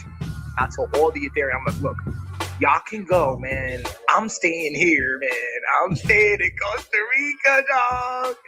I'm not going nowhere. So we're driving. We're like trying to find a hotel. We're like, nah, I don't want to sleep in this hotel. I'm bougie. So we just wind up sleeping in the van. And we hear all night. We just hear monkeys all night. Like, it was so dope. And we was on the side of a road. They would eventually rent a beautiful house in the mountains of Costa Rica, surrounded by the rainforest. And Nature Boy would change the name of the group to Melanation. We were living far off into the mountain, maybe like 4,000 feet in the mountains, where our house was so secluded. He would continue to post videos of his teachings on social media, but now with the beautiful Costa Rican mountainside as a backdrop, for some people watching his videos, the allure was too hard to resist. Velvet Marquez, who would later be known as Eliana or Nana, was a freshman at Tuskegee University in Alabama, studying agriculture. I'm in school, but I really don't want to be in school. I'm passing my classes, but it's draining to me. Originally from New Orleans, Velvet. Oh, just finished. I thought all these people be from Louisiana and New Orleans. Why is she embarrassed? Oh, okay. I was just finished. She from Louisiana. Okay. Don't take Bama down like this. Velvet had volunteered for numerous nonprofits that built gardens and helped revitalize poverty-stricken communities in her city. One day while at school, she randomly came across a post from Nature Boy, and it caught her attention. So I clicked on his page, and that spurred me to, research a little bit. We're in the jungle, Reflection. The most purest part of your body is the jungle. Get there. Between the Tropic of Cancer and the Tropic of Capricorn. Those of y'all been following me for a minute. You remember last year? Yeah, we was in the room, right? In Atlanta. I came right from where you came from. There was like profiles of different people who were in that same circle or culture or tribe or whatever. Connecting back to nature, and I started to find that I love that shit. She didn't know where the road would lead. Gave all your goddamn money away. She stepped in. Yeah, you got the knowledge, and I get the wisdom. Check out Phoenix. My journey since I've been here has been just peace. You know what I'm saying? It's been a lot of understanding, loving myself, understanding myself. I didn't know who Nature Boy was specifically at that time. I didn't know that he was the leader. I didn't know that he was like the main character, right, of the whole thing. So I just only started talking to Omek. I'm Omek. I came from Atlanta, and basically how I got here, a lot of crazy life experiences started happening to me at the beginning of this year, making me start seeing reality for what it really is. He was the only person that I saw there that I could potentially have a connection with, whether it was platonic or romantic. When I first seen Velvet, she was on Facebook video, and I was like, yo, go get her, y'all was being kind of jealous. A couple weeks later, Omek tells me, yo, I got a direct. I was like, oh, word? That's what's up. According to Nature Boy, when Omek showed him Velvet's picture, he immediately recognized her but didn't say anything. I was like, damn, all right, cool, like, fuck it, let him get his girl. You know what I'm saying? Over 1,900 miles away from Tuskegee, in Corner Brook, a small city in Canada, a 21-year-old woman named Kayla Reed was discovering Nature Boy's tribe at the same time. She basically told me she's been watching my videos, she's inspired, she gets it. And I'm like, the world needs to hear this message from a Caucasian. As Kayla was making plans to head to Costa Rica, so was Velvet. By this time, Velvet and Omek had sparked an online relationship. I just had made 20 on February 17th. I left to get on the plane on February 27th. Velvet and Kayla will both arrive in Costa Rica within days of each other. From the moment Velvet arrived, Nature Boy had his eyes on her. When she came in, I knew that I was attracted to her. And I don't know if women are attracted to me when they first come, but I asked her. I said, "Are you attracted to me?" She said, "No." Right in front of Omek. So I'm having this conversation with him in front of the tribe, in front of Omek, and he's like, "You sure you want to be with Omek? You sure?" And I'm like, I said I wanted to be with Omek. I said I'm with Omek, and I'm currently with him. Kayla will later describe her experience when first joining the tribe as well. Melanation, they were very welcoming. Like, I don't think I've ever had such a warm welcome. Very honest environment, very open. It would have been nice to not be having to be so secretive about the whole thing. I think that caused a bit of tension in me that could have been avoided. Police need your help finding a missing woman. Take a good look at your screen here. Unknown to Nature Boy, back in Corner Brook, Kayla's family had filed a missing persons report after she told them she was going on a church retreat, but never returned home. If you know where she is, call police.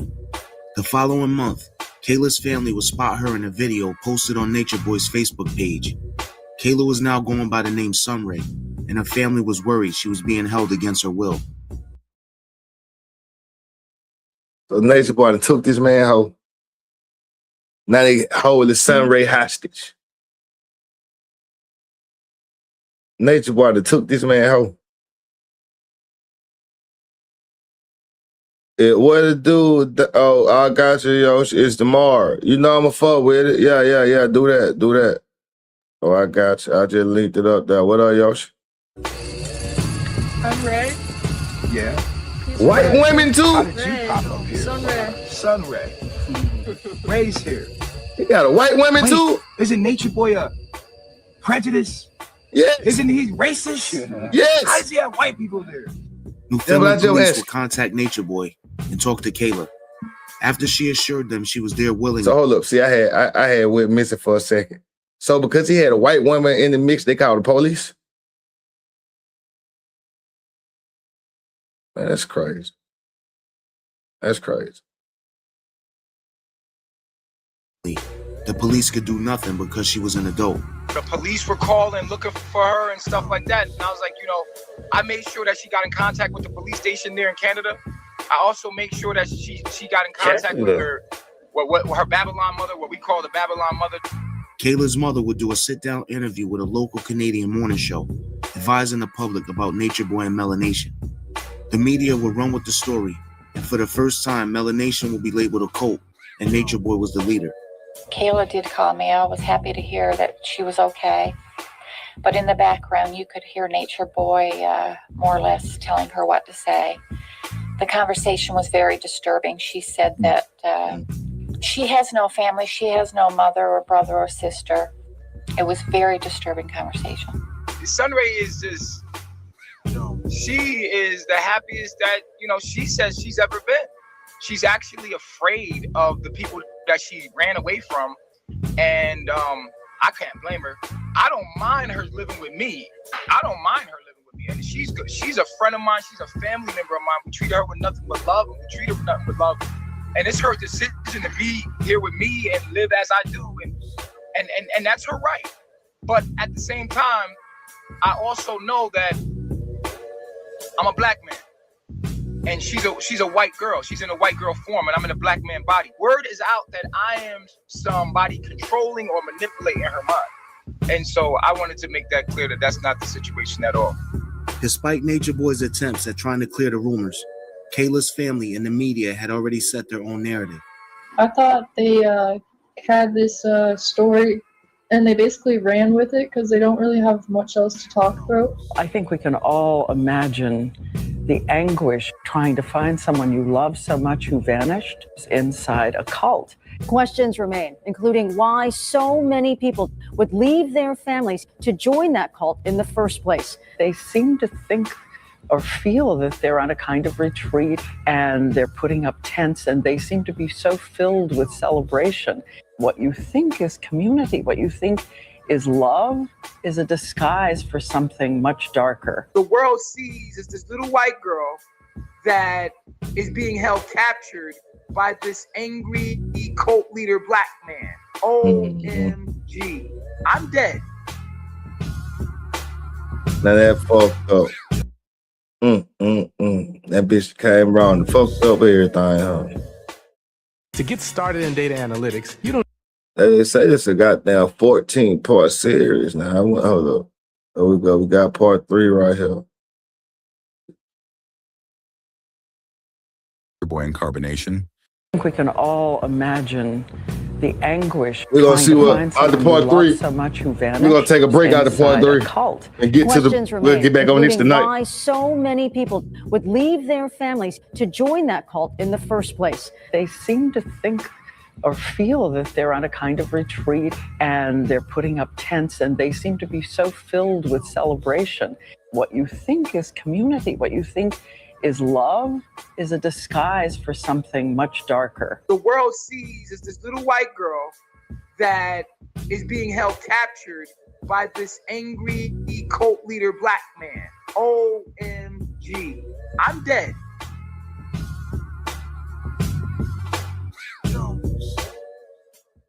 Not too long before Kayla arrived, a 23-year-old man named Logan Leathers had joined. Nature Boy would later name him Tron. I come from Maine. I come from an area where there's no black people. You see what I'm saying? I was raised by, completely just, a white family. I was adopted and was adopted from Baltimore, Maryland. Baltimore, Maryland is where I portaled in from. I'm pretty sure that my Babylon mom was in jail because I was born in the police station. Tron would later speak on the tension the group was facing at the time Kayla joined. When she came from Canada, this is where it brought this is where a lot of the following came from. Because now you have the entire, and whoever her family is big, you know what I'm saying? Because when she came through, they were on us like, flies on. Ultimately, the negative coverage would become too overwhelming for Melanation. That's right. Nature Boy would make the decision to cut ties with Kayla. We had a meeting and Nature Boy had decided that I should head back because of all the hype. After the meeting, Nature Boy would post a video alongside Kayla as she told everyone she was headed back to Canada.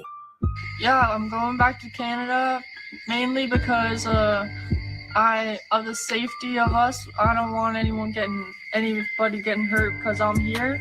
So I'm gonna go back there for now until I get things straightened out. So why did you leave in the first place? We can't own. Why did you leave? Why don't you tell them why you left in the first place?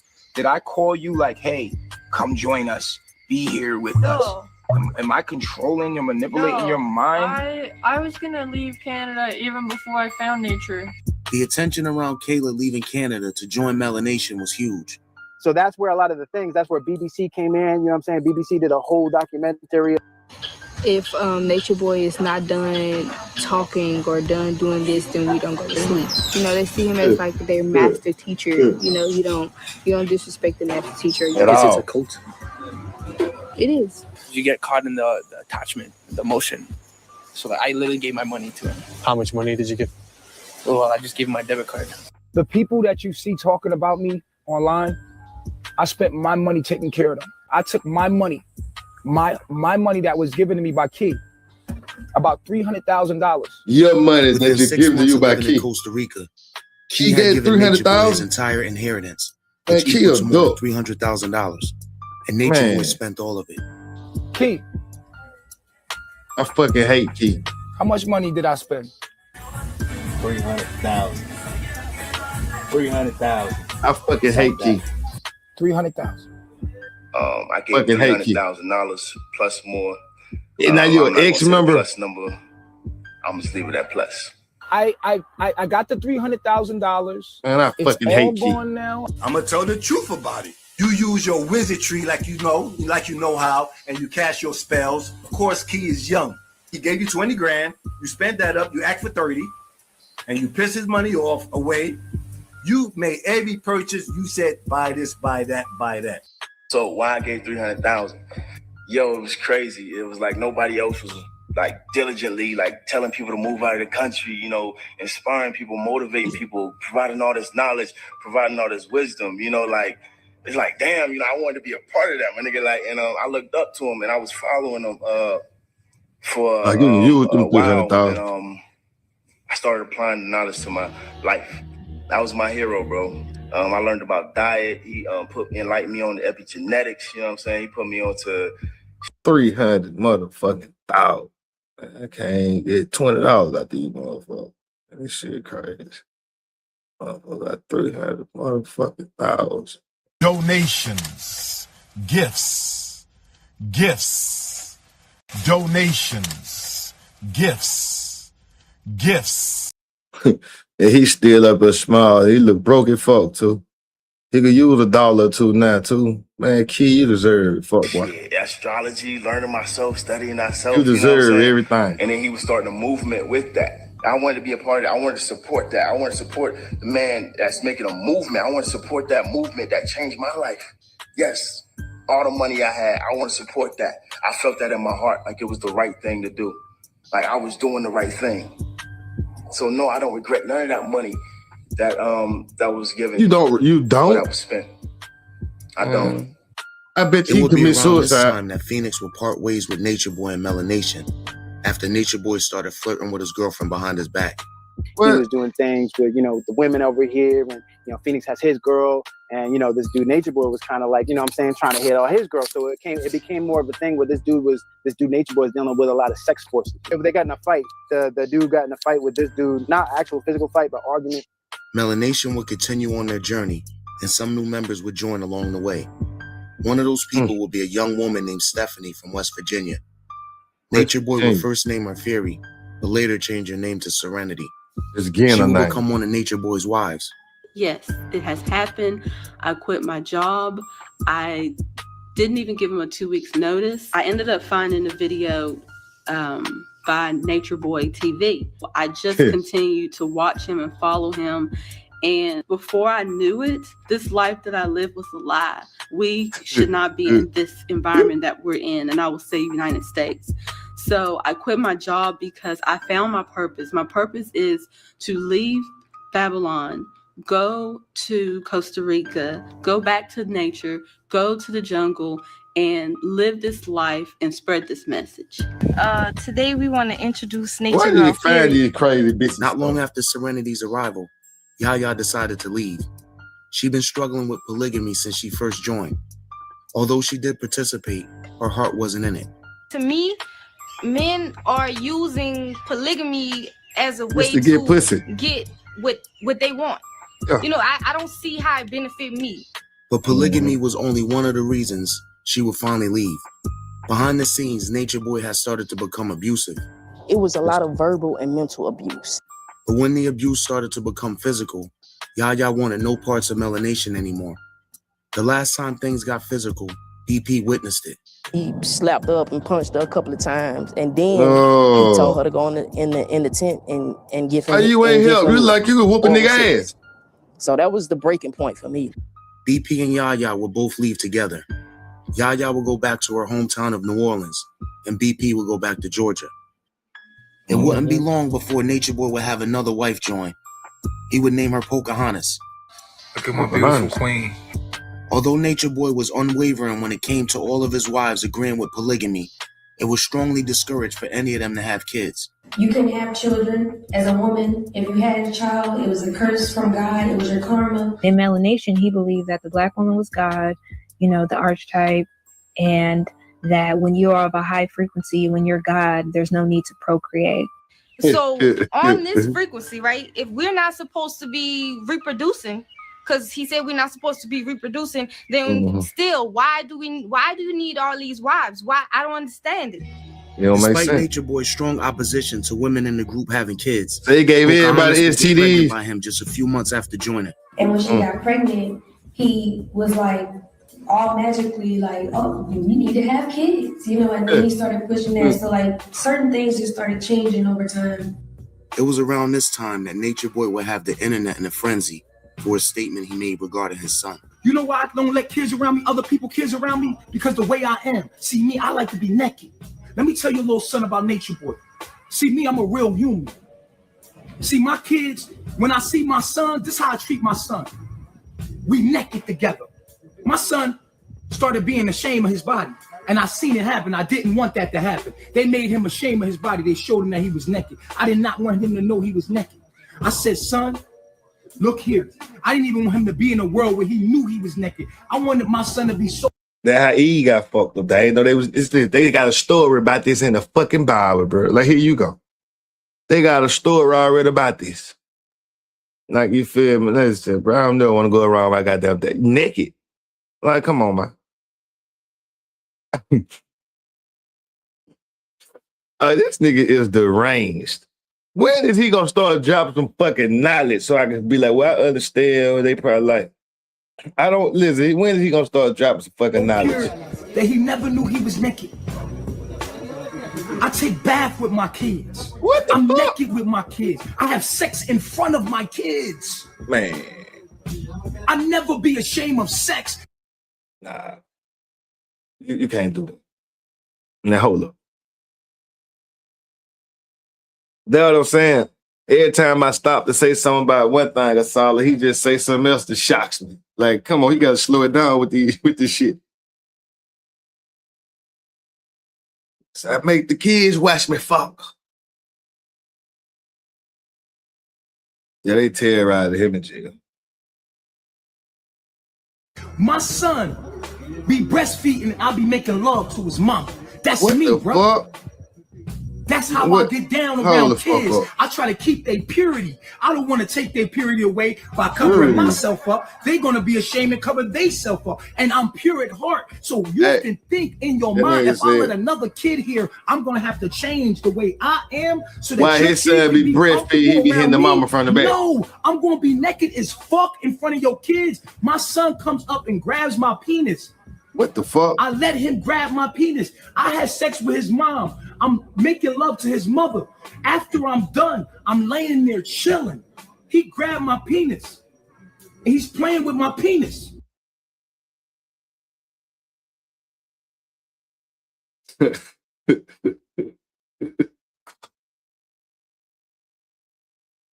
What the hell? What the hell? Now hold up, bro. What the fuck is going on? Hey, man. Oh, shit. I want to say something about this so bad, but I can't even find the words. Man. What is this sis ass saying it? I let that happen. Not long after posting this video, Nature Boy and Melanation would get arrested in Costa Rica. You basically, when you're in a foreign country and you have a vehicle that comes from another country, you have to get a certain kind of certificate to be able to say, okay, this is the, we had Honduras plates, this is a Honduras vehicle, you guys got to pay a certain amount of money, for liability insurance, since it's a car from another country, there's a certain kind of way that they handle it. It's this third world. It's not like America. It's not the same. So our car gets impounded. We're in Cojita, We're in Costa Rica, Cojita, and we were just on a little, going over there just for a little excursion. We go over there. Our car ends up getting impounded because they have stops, where they stop you. They want to know who you are, you're traveling, this, that, and the third. And then they're like, who's got, how many of y'all got stamps? They said, oh, you guys don't have stamps either? Car's not ready. Oh, both of y'all coming with us. We're taking y'all to immigration. We're going to take the car to the impound. Y'all going to have to get that with paperwork. They did this. They booked this in. Costa Rican police had them shuttled by bus to immigration. Once at the facility, Nature Boy advised the group to defy immigration officials and not get off the bus. We are right now in the immigration van in Costa Rica, Limon, Costa Rica. You feel what I'm saying? The whole Melanation is in here. We're not getting out of this van right now. I need you to share this video with everybody. You understand? We was pulled over. We came here to live as human beings, free of the corporations that they set out called countries. We're not going for none of that. We stand in this van right here. And I want y'all to know right now that at the end of the day, this is what it's all about. We got to make some change right now. I don't belong to a corporation. I don't belong to Costa Rica. I don't know what you're talking about when you talk about America. I don't They sending everybody to jail. None of that. I belong to the earth. We are human beings. Here we go. There we go. They're gonna come get me right now, bro.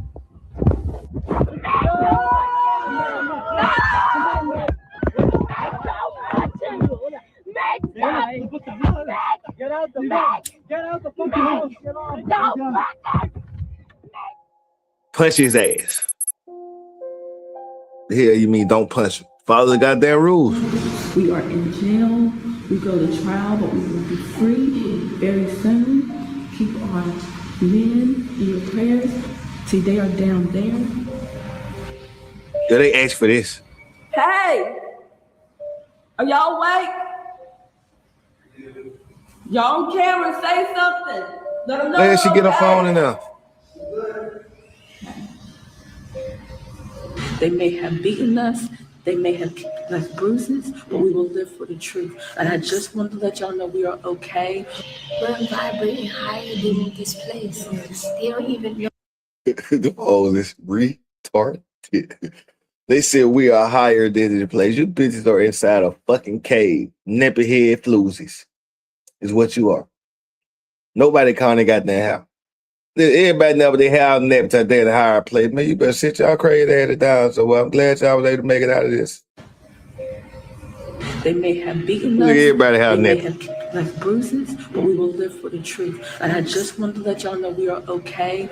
We're vibrating higher than this place. Y'all are not vibrating higher They don't than even know that. what type of beings that they have in jail right now. The entire got black group women would in go there. to immigration court the morning after being arrested. Nature Boy would go live in the hallway while waiting to see the judge. He would describe how the officers had roughed him up the night prior. Update. They managed to something crazy yesterday. Snatched out my man Locks. Shit. Let him look close in the eye. Omac the Ancient. Old man got the shit beat out of him. He was now trying to act bad. Bad, man. Kicking us in the face, punching He us in trying the to act face. bad. You know what I mean? Right here in Costa Rica, Limon, Costa Rica. What they do to you, baby girl? What they do? Come over and tell them what they do to you. I was protecting my husband. They hit Man, me in my head. you pulled deserved my it. hair, tried to pull me out the window. And then when I tried to protect him, they fell on top of me. The police fell on top of me because they were kicking him in the Yes, they head should. and in the face. I was just trying to protect him, and they pulled me away. And I have a bruise. They pulled me. They dragged me from on the gravel, and I have a bruise and scratch on my. They brought that extra goddamn fool in a foreign What country. they do to you, man? This lady slapped me. I was choked. They tried to pull my hair out. Okay. And they were grabbing my hair. Unfortunately, they didn't grab me in my life. They grabbed my hair, trying to drag me over the seat. I had one guy trying to bring my pinky all the way back to my knuckles. Just a month prior to the arrest in Costa Rica, a new member had joined the group named Jose. Nature Boy would name him Mel Nino, but would later change his name to Rambo. I'm Mexican, soy mexicano, hablo español, me llamo Jose Manuel Lopez. I was born in San Diego, California. Well, Nino, you just got thrown around, bro. Let me see your scars. Let me see. It's all up and down your arm, yo. You can't even take your. Man, you got them your folk beat up, bro. By this time, Rambo was the only one in the group that spoke Spanish. He was basically having me translate everything that he was saying, and it was so annoying. He was saying shit like, can you tell them, is it because I'm black? Is it because we're black that they're treating us this way? And I was just like, no, bro, it's because your visa expired and you're breaking the law. He just wouldn't even agree to like the most even minimal like agreement. We're about to go down for 2 weeks, probably 3 weeks, and then they're gonna try to deport us back. But listen, they hold us on some charges of resisting. It's just us. Everybody beat up Selby's ass. Look who's sitting here. So we were in there for about a month, maybe less than that. It wasn't everyone. Some people did have their stamps. A total of 11 members would initially be arrested, but only 6, including Nature Boy, would stay in immigration jail for a few weeks. Pocahontas and Rambo were 2 of the 5 people that were released. 2 members left the group as soon as they were freed. Pocahontas, Rambo, and another member stayed together at the house for weeks until Nature Boy and the others were freed as well.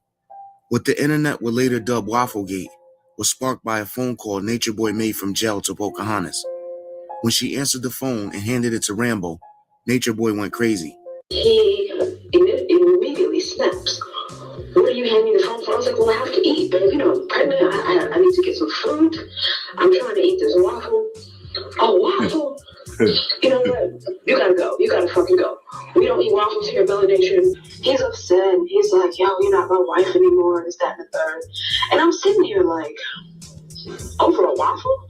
Eventually, Nature Boy and the 5 others were released and given plane tickets to leave Costa Rica and head back to the States. Oh, well, Nature Boy would again go viral when him and the group were kicked off a Spirit Airlines flight. They said we can't get on the plane because we stink, yo. Y'all stink. They said we stink, but they had us locked up all this time. And they said we stink. We definitely don't stink. I mean, y'all definitely stink. Y'all don't bathe. We look like we stink, but we don't bathe. That stinks, man. Nobody stinks. We need a lawyer. We need to just like a lawsuit has to be done about this. It's crazy. I ain't gonna gotta stink. I ain't gonna After being denied the flight on Spirit Airlines, the group would be discrimination and profiling people is never a good thing. But come on, man. Like y'all look like a bunch of bums. Y'all look y'all stinking. Get y'all nasty out of here. Sometimes you got this to go call a spade a spade. It ain't cause y'all black, cause y'all look stink. Shit. Loud on an American Airlines flight the following day. They brought us back from Costa Rica to the United States to show us, to show that we could show you physically how much we don't even have our own freedom. Well, they took them back to Costa Rica. And Nature Boy would go live soon after landing. They shaved our faces, reflection. They doused us down in alcohol. And America's embassy let them do it. They stood us up, shaved our faces, just so we can get on a plane, and doused us down with alcohol. Yes, they should. Humiliated us. Y'all had license shit. That we stuck. Nature Boy would give his first solo interview with Sonetta TV days later. You got the floor, my brother. Let's talk to the people. It's amazing to be on the show again, man. Originally I came on your show with Brother Pharaoh. They don't know that. The people don't know that. It's funny, on the show I was saying, let's go to Africa. How about we go home and eat our food from the ground where it's most live? Shortly after that show, I wind up actually, after the show with you, I wind up actually moving out to Central America. I didn't go to Africa. I went to Central America. A couple of guys came with me. I lived in Honduras for about a couple months, six months. So why you choose Costa Rica? Why Costa Rica? Well, I originally chose Costa Rica because it was the most eco-friendly country, one of the most eco-friendly countries in the world, meaning that they care about nature there. And we lived there for a year and a half. Take me back to the bus stop, on the bus. How did that all go down, brother? Stupid. Well, here's the thing. That day, they had impounded our van. They made that van. They manufactured that van. That van has a VIN number, and that van it belongs to them. Then they wanted to impound us, which showed that we're basically some kind of property or some kind of cattle or and they wanted to know our numbers so they could see what our VIN number was so that they can ship us back to where our owner was. And we wasn't happy. So they deported us. They beat y'all up and did the same thing. We're still going back. Okay, so now leading up to letting y'all go, they let you go. Then they say, no, we're not letting you on the plane. Y'all stinking. They were letting you stay. They were letting you stay? So obviously it wasn't us as a group. They were signaling out everybody else except me. Because black people. Exactly. Well, that was just letting us know that the kind of property we are. Okay, we are to them that we are property of the United States, but what kind of property? Well, we're the slaves. We're the lowest scum of the United States. So we can do whatever we want with them. People were making fun of us online. Look at them. They look like they stink. I seen people online. I seen the World Star. I seen the media takeout. They said, you can see people in there talking about we stink. We look like we stink. What black people look like we stink? No. Over the next couple of weeks after the interview, Nature Boy and the group would travel throughout the United States, staying in different Airbnbs and different people's homes along the way. Detroit, Miami, South Carolina, North Carolina, Georgia. The controversial remarks Nature Boy had made about his son prior to being deported from Costa Rica was still causing a stir online, and young Pharaoh was leading the charge. I did want to speak about Nature Boy and that whole thing, because people are saying that he's a pedophile. What is it that we're using to say that he's a pedophile? He said after he got done having sex with this woman at the time, he let his son play with his penis. If you say I let my son play with my penis, that's not no accident shit. He recanted that statement. He recanted? And said that's not what I meant by that. So if you say that he recanted that statement, that don't mean he recanted that action. Having that boy touch his penis, that's also pedophilia. There's a mental, there's a psychological, there's so much that's involved with that, because now what do you think that boy is going to think about when he's around other boys? That it's okay to touch their penis too. So he is a pedophile. He didn't just say that his son seen his penis. He said his son played with his penis. He said his son saw him having sex. And then he said, I let it happen. Would you want any male, you understand, father or not, to play with your son's penis? So let's reverse it. So can your son play with a man's penis? No, absolutely not. He said out his mouth that children get molested, but it's for a good reason. A lot of people were molested as children, but for a good reason. Whoa. All right, so now does that answer your question? The Nature Boy and the group would continue to travel to the United States, and at some point they stopped in Ohio. They would stay a few days on the school campus where Mike Brown was the president. Nature Boy would go live on Instagram from the campus with a message for his followers that many would consider odd. Go get some help, man. I got women hitting me like, don't ever fucking talk to me. I'm like, the fuck, they joined the bandwagon? Like, you really? Whatever. Okay. Like, that shit, well, you ain't nobody that I want to fuck with anyway, if you gonna fucking believe that shit. Even if you do find a real pedophile, you find a criminal, have mercy. Don't let that hate consume you. Only God gonna judge that person. Yo, let that person let their universe deal with them, yo. That's fucked up, and that ain't something I get into, but that's fucked up. But I ain't gonna go over here and consume hate in my heart to the point where I'm gonna go touch that person or want to hurt that person or create a voodoo doll.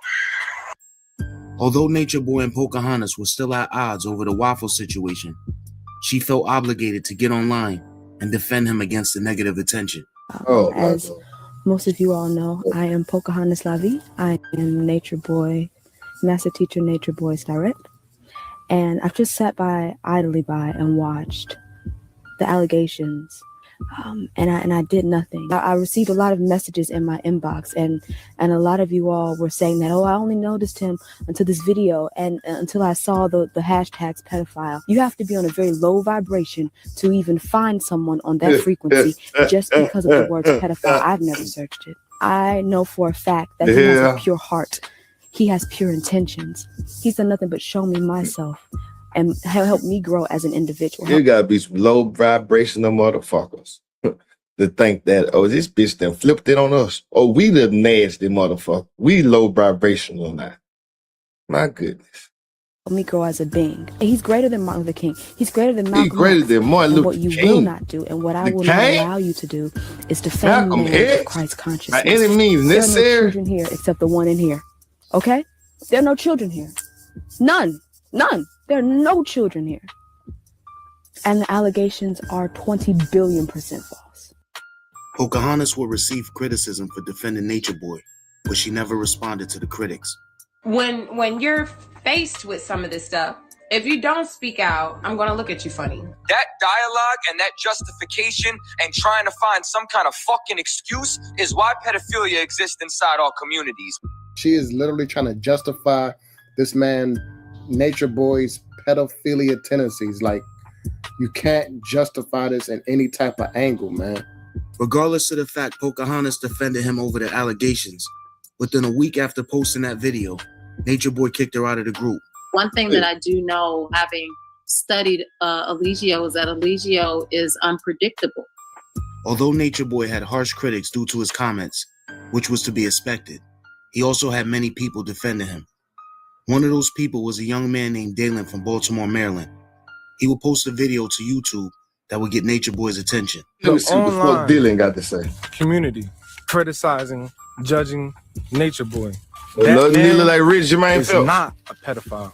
I want y'all to know that man has Christ consciousness. I feel that brother on everything he be saying. I feel like he's a higher version of me. And Nature Boy, I know you're gonna see this. I was gonna send you a message online, but I was afraid. Nature Boy posted a comment on the video, and the two of them would get in touch with each other through Instagram. Dalen would join the group a week later, leaving his girlfriend and 2 small children behind. I have to be in line with Nature. Fuck them In kids, order to be man. in tune with Nature, you gotta make sacrifices. You have to prove yourself. Dalen's name would change a few times, but he would mostly be known by Musa. After Musa joined, Nature Boy and the group would eventually make their way to South Carolina, where Nature Boy would visit Maisha and Osiris. Maisha was well aware of the statements Nature Boy made, but she defended him by saying he was misunderstood. During the visit, Nature Boy asked if he could take Osiris for a few months. Before he came to visit, it was always talk about Osiris going to, visit with him. Maisha wasn't sure if it was a good idea, but after giving it some thought, she agreed. I met everybody. I let them know, what I felt, how I thought my son should be treated. And, he assured me everything would be okay. So I said yes, that he could go. And I felt like if this went well, then he could continue to come visit you like, summers and, whenever he has breaks or whatever. So he leaves. Nature Boy and the group headed to Texas, where they would rent an Airbnb while preparing to head back to Central America. This time they'd be heading to Belize. Over 1,600 miles away from Texas, in Seattle, Washington, was a 24-year-old woman named Kendra Carter. I had just quit my job because I felt like mentally drained. I just felt like I didn't know. I just felt lost, honestly. Like, I just felt lost.